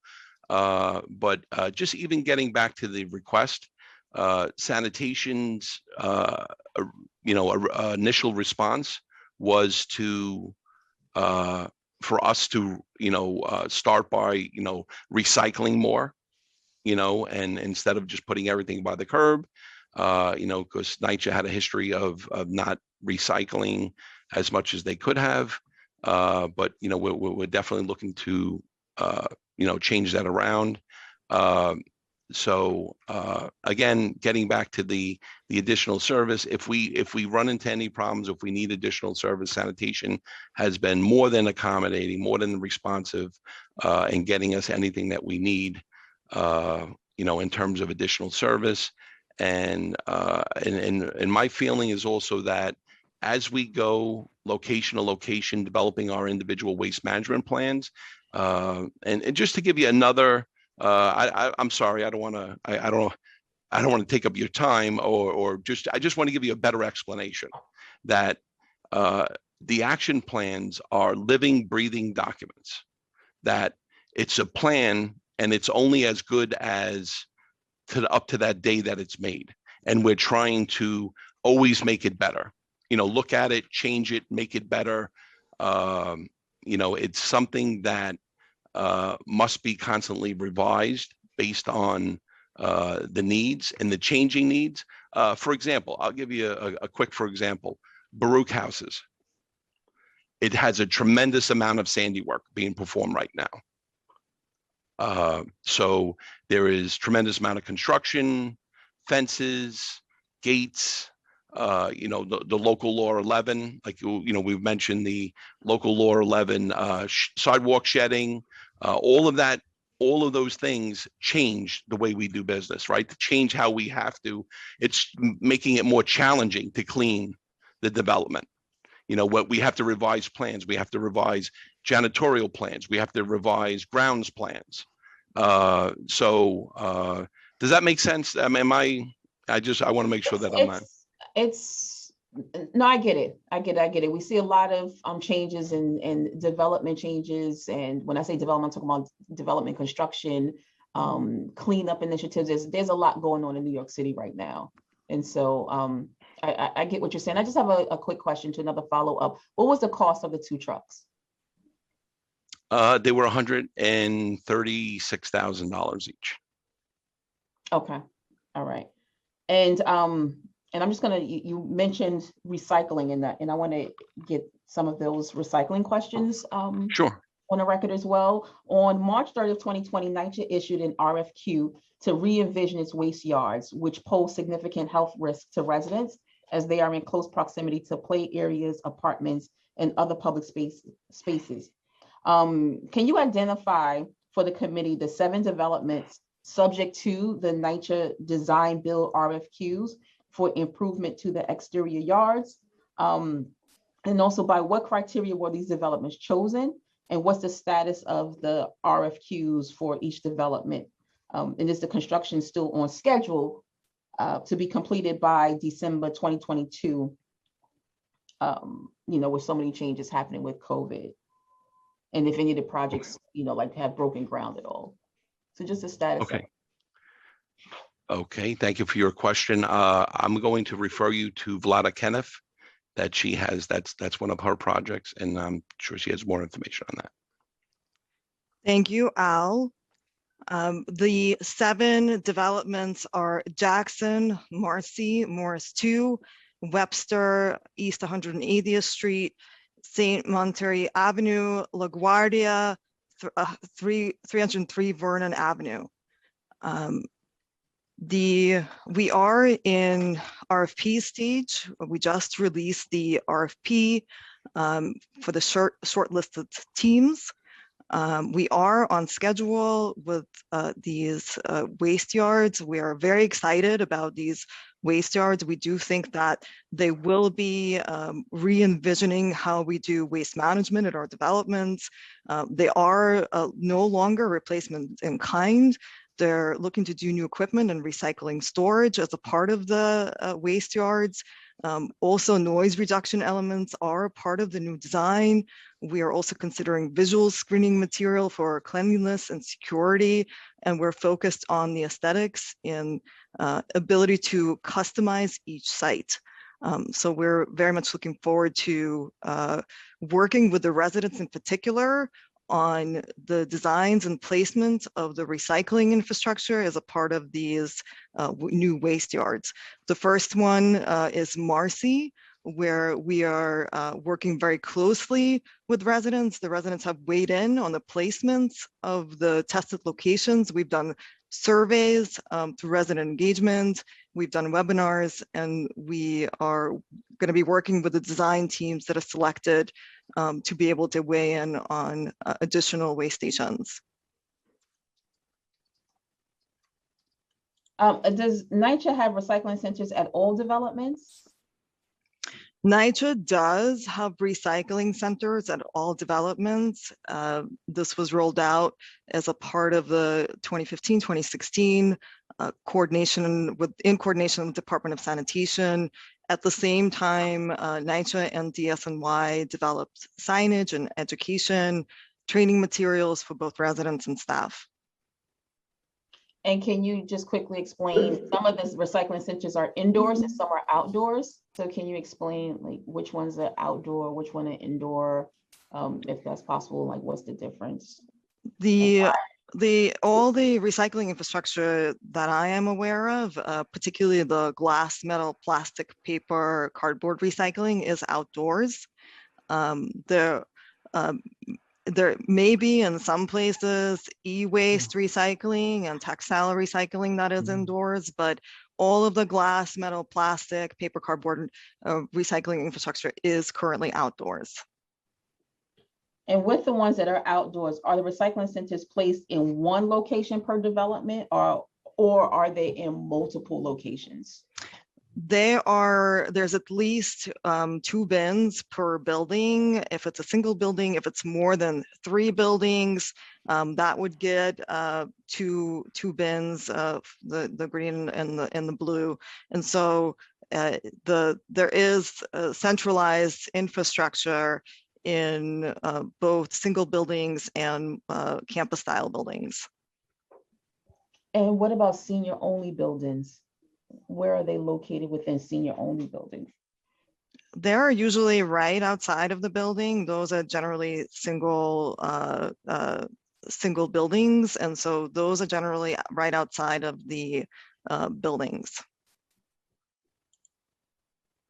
Is NYCHA tracking diversion rates at developments that now have recycling centers?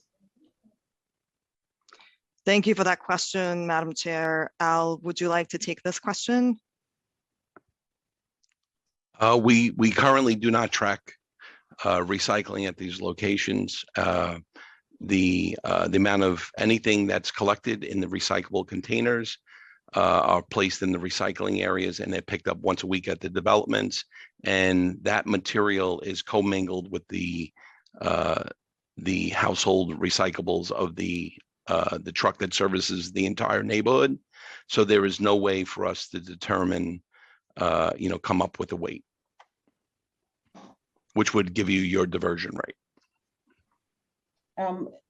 Do you have any plans at all to set any goals related to how you'll be able to collect this information if you feel is necessary, and like even working with the residents on expanding resident recycling participation?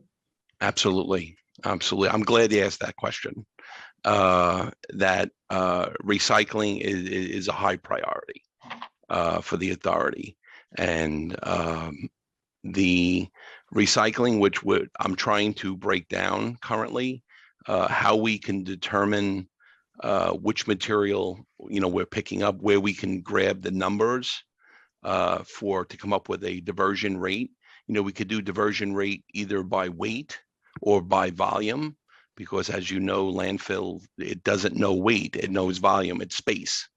So basically, we want to take all of the initiatives, the mattresses, the cardboard bales. We have the new cardboard balers, which I mentioned in my testimony, that we're able to make. You know, it's much simpler. It's basically you just lift open the top, throw your cardboard boxes in there at the development, and then they actually have a baling machine that it actually gets, you know, when it reaches the weight limit, that it has the baling machine. And that particular piece of equipment reports back, that actually has new technology, that has its cellular technology that reports back, and it lets you know how many bales were made.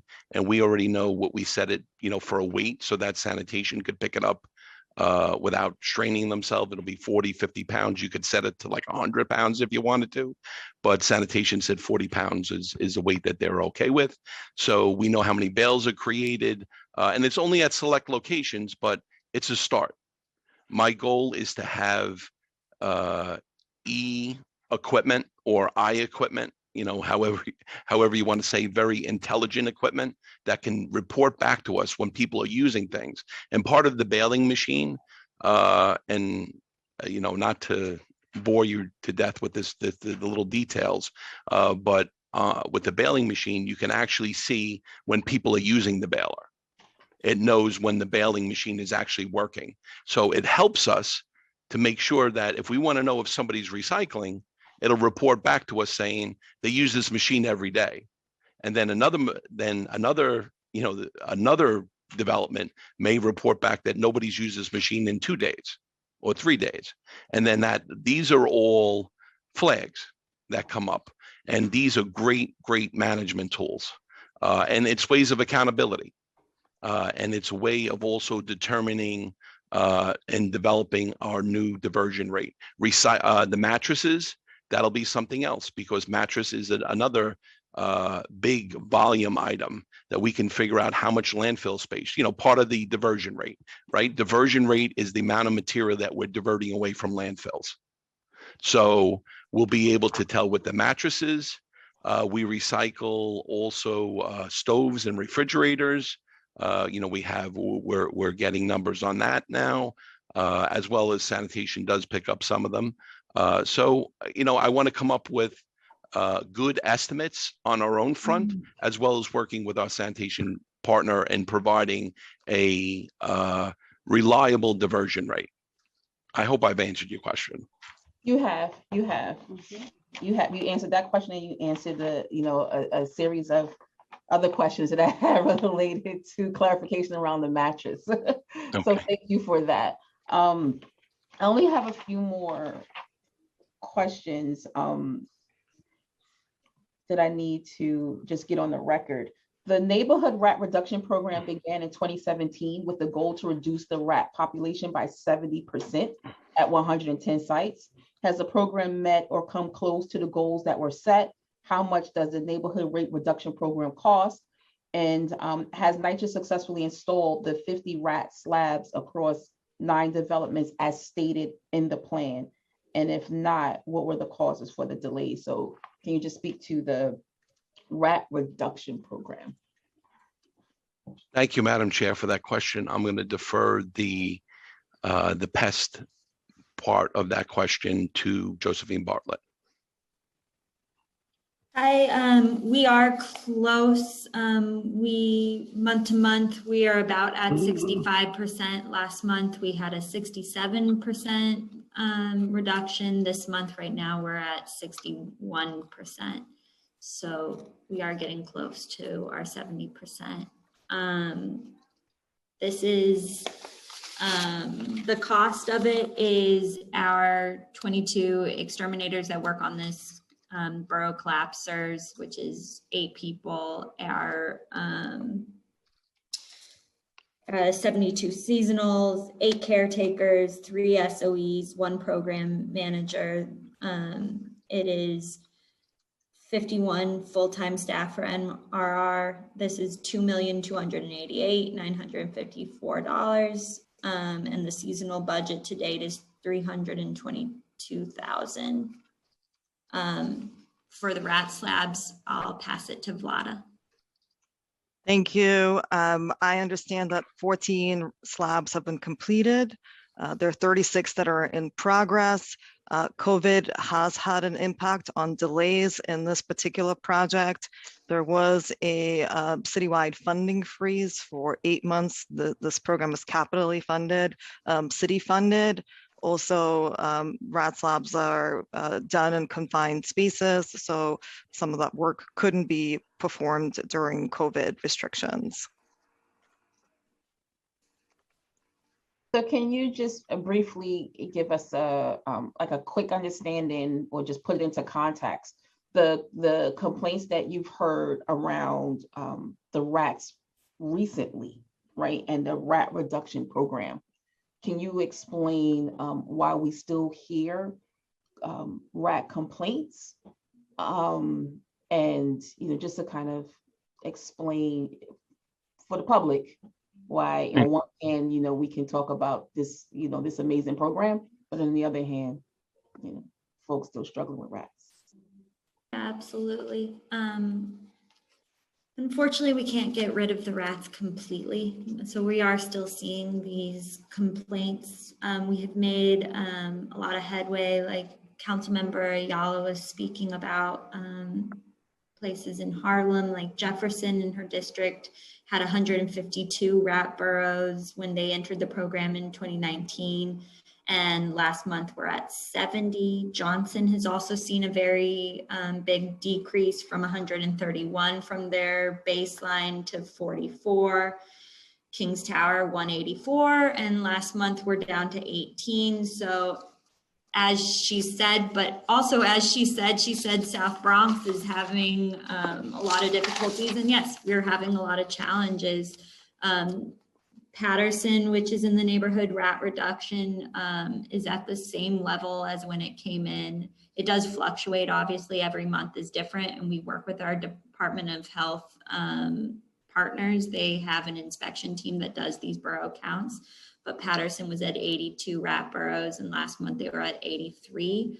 Our team has been working really diligently on the gardens. There's a few gardens that were created with partnership with the MAP program, and we've been working with those gardeners to really target areas where we're seeing a lot of rat burrows in these spaces. So our team is there treating the grounds twice a week and is working on that closely. Mitchell, although it's not a neighborhood rat reduction program, we know it has issues, and we have a team of exterminators there twice a week treating the grounds and working in the basements as well. So yes, there's ups and downs, and each development has its challenges, but that's part of the integrated pest management, to kind of see where the root cause again is, where we can target and get better results in the future. Okay, thank you for that. So now I'm just going to ask a couple of questions about the pre-considered intros, the bills themselves, related to the New York City Housing Authority complaints.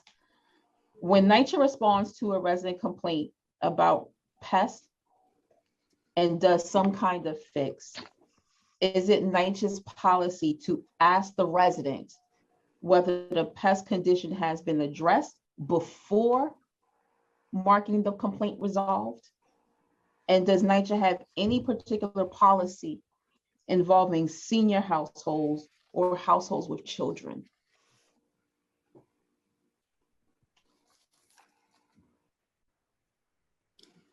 Thank you, Madam Chair, for that question. I'm going to refer you to Josie Bartlett again. So part of our new standard procedure when we go into an apartment, if there is a pest infestation, on the work order, we put corrective action taken, and they must mark the level of infestation that they saw, low, medium, high. This is all standardized and has been taught to our exterminators. This triggers a follow-up work order automatically, which has a priority, like what we spoke about with the matrix earlier, and our exterminator goes back again on this new work order. If they see signs of pest again, they would do corrective action taken again, and another follow-up was created until really the issue is resolved. And they can put real quick, you said the first time, so they make a complaint and then someone comes out and you said corrective action was taken and there's a follow-up. I don't really understand that. How do you have corrective action taken if it wasn't resolved? So a treatment is done on that visit. So they put down pesticides, they do HEPA, they do HEPA vacuum, they caulk, they seal.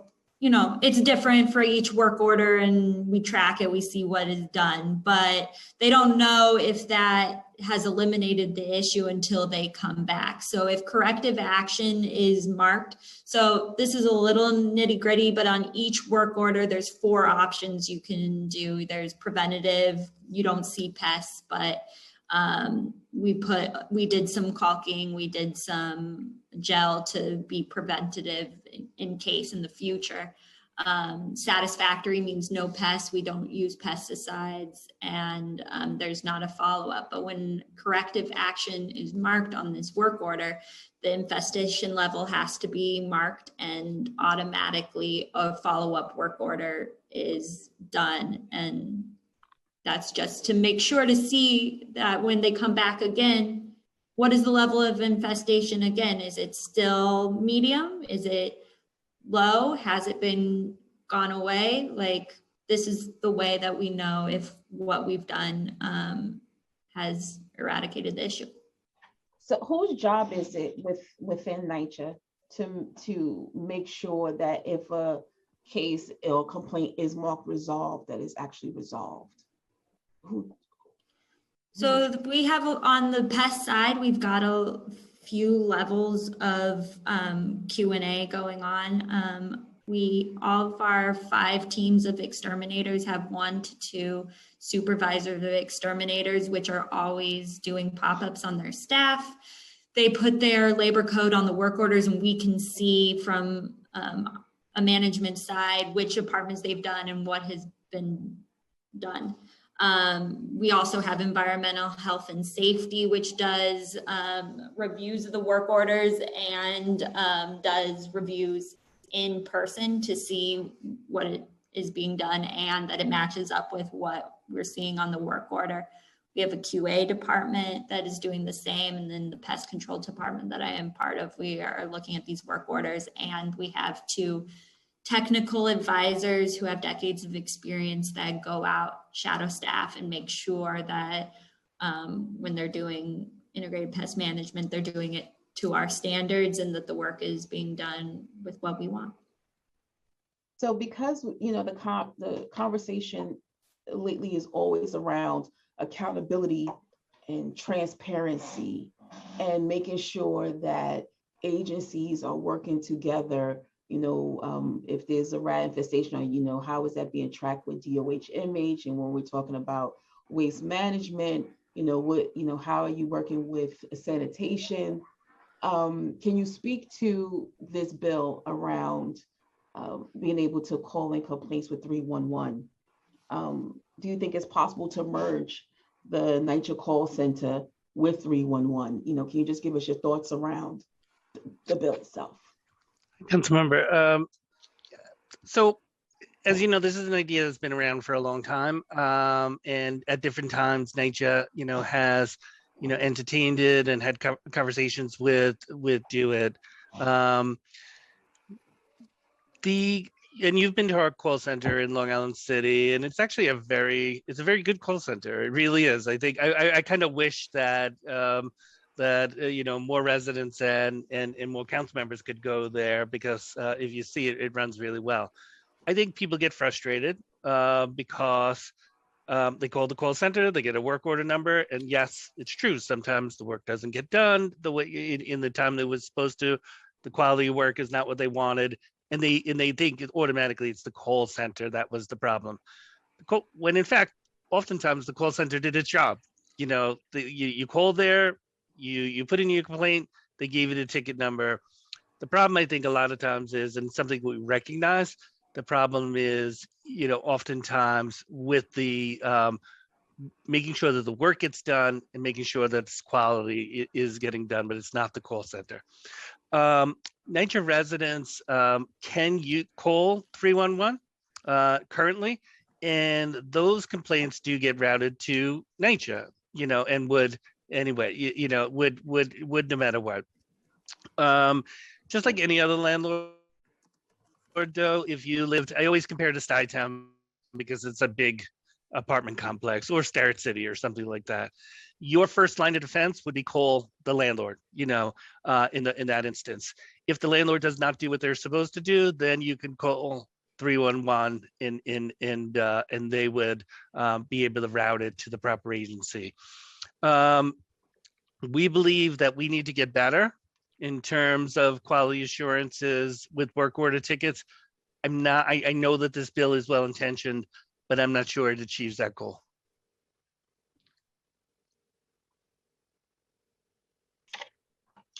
Okay. And just, I mean, this is a resolution, but it's a state bill, but you know, what do you think your thoughts around the Utility Accountability Act? Yes, so I've had several conversations with the with Assemblymember Anderson about this bill. When we've looked at it very closely, it would cost us about $35 million in expense dollars if we were to enact the bill as, you know, as written. I think that the goal here is to make sure that we have fewer outages and make sure that they last a shorter period of time. I'm not sure how taking resources away from us achieves that goal. Nationally, we're having a conversation around infrastructure, and I think we all agree that the way to get better services is to invest in our infrastructure, not to be punitive on a municipality or an agency. And I think, you know, in some ways, while very long outages, especially around gas, are more than frustrating. I don't even have the word, you know, in my vocabulary to describe what they are, you know, just unacceptable. I don't, you know, costing, you know, I'm not sure if this is the right way to go. The other thing the bill does needs to be tightened up, and I told the sponsor this too, and we'd be happy to work with him on. It does not differentiate between the cause of the outage, right? So it could be NYCHA, it could be, for instance, I remember a few years ago we were out at Howard Houses, Con Ed, you know, just shut down elevator service for everybody. Well, the way the bill is written right now, NYCHA then would have to pay residents, you know, for that shutdown in service as well. And Councilmember Menchaca, I know, who, you know, is, you know, pushing this resolution,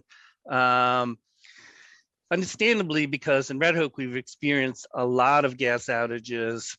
Red Hook Houses is 82 years old, and the infrastructure is the same age. And if you know anyone who's 82 who really didn't take very good care of themselves, they're probably not in good shape. And Red Hook Houses is also experiencing about $500 million in upgrades around Sandy. So as we dig, you know, contractors sometimes are, you know, hitting things that they're not supposed to, but, you know, it does cause outages. But it's also, there are pipes that are well past their shelf life. We've had conversations with the council member. We've had conversations with Red Hook Initiative, other groups in that area, and say really the best way to go is to look to replace the gas risers rather than, you know, and then, you know, long term, we probably wouldn't have, you know, that issue. And I think through investment, we'd be better suited to achieve the goal here.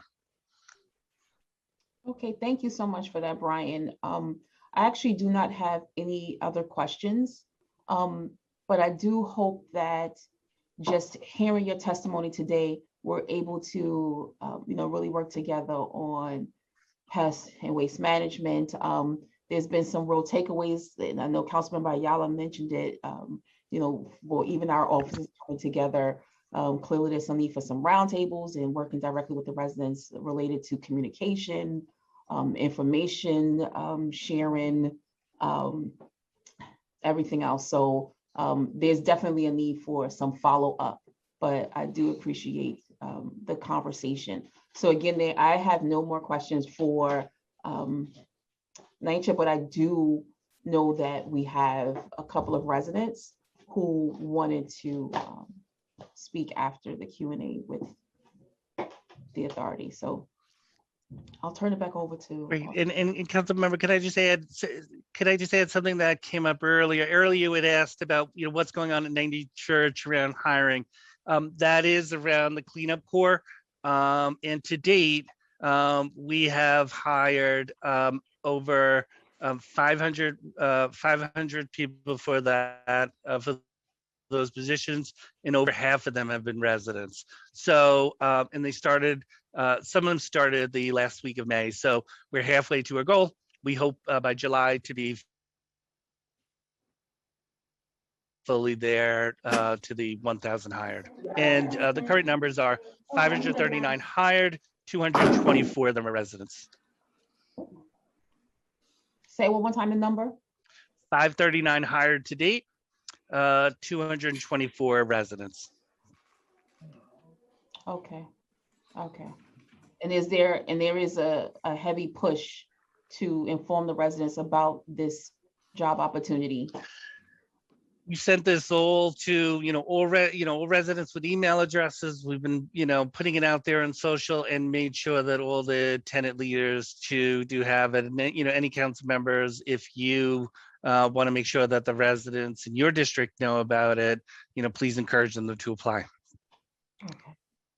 Thank you so much. Thank you. Audrey? Thanks very much. We will now return to testimony from members of the public. Please listen for your name. Once your name is called, please accept the prompt to unmute. The Sergeant at Arms will set the timer and announce that you may begin.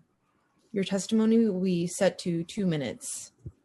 I would now like to welcome caller 1 to testify.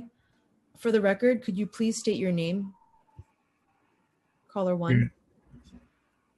Your time will begin. Good afternoon. Thank you, Chair Ambry Samuel and committee council members for having me here today. My name is Diana Blackwell, and today I'm speaking as a member of the NYCHA Recycling Committee for the Manhattan South Solid Waste Advisory Board, or the MSWAB, a voluntary citizen advisory board dedicated to helping NYC achieve a zero waste goal. As advocates for consistent, equitable access to sustainability and sanitary waste management systems, the NYCHA Recycling Committee and I are eagerly following the development of the Pest and Waste Management Action Plan. Today, as the committee discusses oversight of waste management issues and pest problems, we want to remind the council that sustainability and community can and should be embedded in the work laid out by this plan. The purpose of the Pest and Waste Management Action Plan is to provide decent, safe, and sanitary housing for NYCHA residents by the way of litter and pest-free campuses. The members of the NYCHA's newly formed Waste Management Department have begun a reinvigorated campus waste management, primarily by way of individual waste management plans for each campus, waste assets inventory, and infrastructure upgrades. The NYCHA Recycling Committee applauds these plans as foundational structures for the provisions of sanitary waste collection and removal. Proper infrastructure is the basis for any sound waste management program. We are aware that NYCHA is developing recycling programs for institutional waste, such as back-of-house cardboard and mattresses. However, a more vigorous effort is needed in order to contribute to the city's reduction goals for waste and greenhouse gas emissions. According to the NYCHA's 2018 Waste Management Report, they now have a diversion rate of an increase of 2%. This means a staggering 196,000 tons of NYCHA waste is sent to landfill or incinerated. This is equivalent to 50,000 tons of GHS emissions every year. 75% of these totals could be reduced with a robust recycling plan. To further increase NYCHA recycling rates, NYCHA must make additional plans for sustainability, increasing residential participation in recycling. These plans should be implemented and alongside the infrastructural and institutional improvements. As NYCHA works hard to revitalize waste yards and build recycling infrastructures into new campus waste systems, they must also work with the residents to build in recycling programs. Just like every other New Yorker, NYCHA residents should know how in their buildings, their recycling bins will be reliable to be located, and they should know which materials go in each bin. Achieve an excellent residential Time has participation. expired. Thank you. We do applaud NYCHA. Thank you. Ms. Blackwell, please continue. Okay, thank you. I'm just going to repeat. Achieve an excellent resident participation takes resident involvement, ongoing education, and hands-on contamination control. The Bureau should coordinate with these environmental leaders to ensure effective recycling education at each campus and discover which campuses might benefit from the installation of the DSNY programs, such as e-waste and textile recycling that are currently available to NYCHA campuses. Now, we do applaud NYCHA for creating a comprehensive plan for the institutional waste management. As rapid improvements continue to occur in NYCHA's waste infrastructure and collection, we ask that you extend these improvements to NYCHA's sustainability and community involvement so that we create campuses that are not only cleaner, but greener and safer and more empowered. And I thank you very much.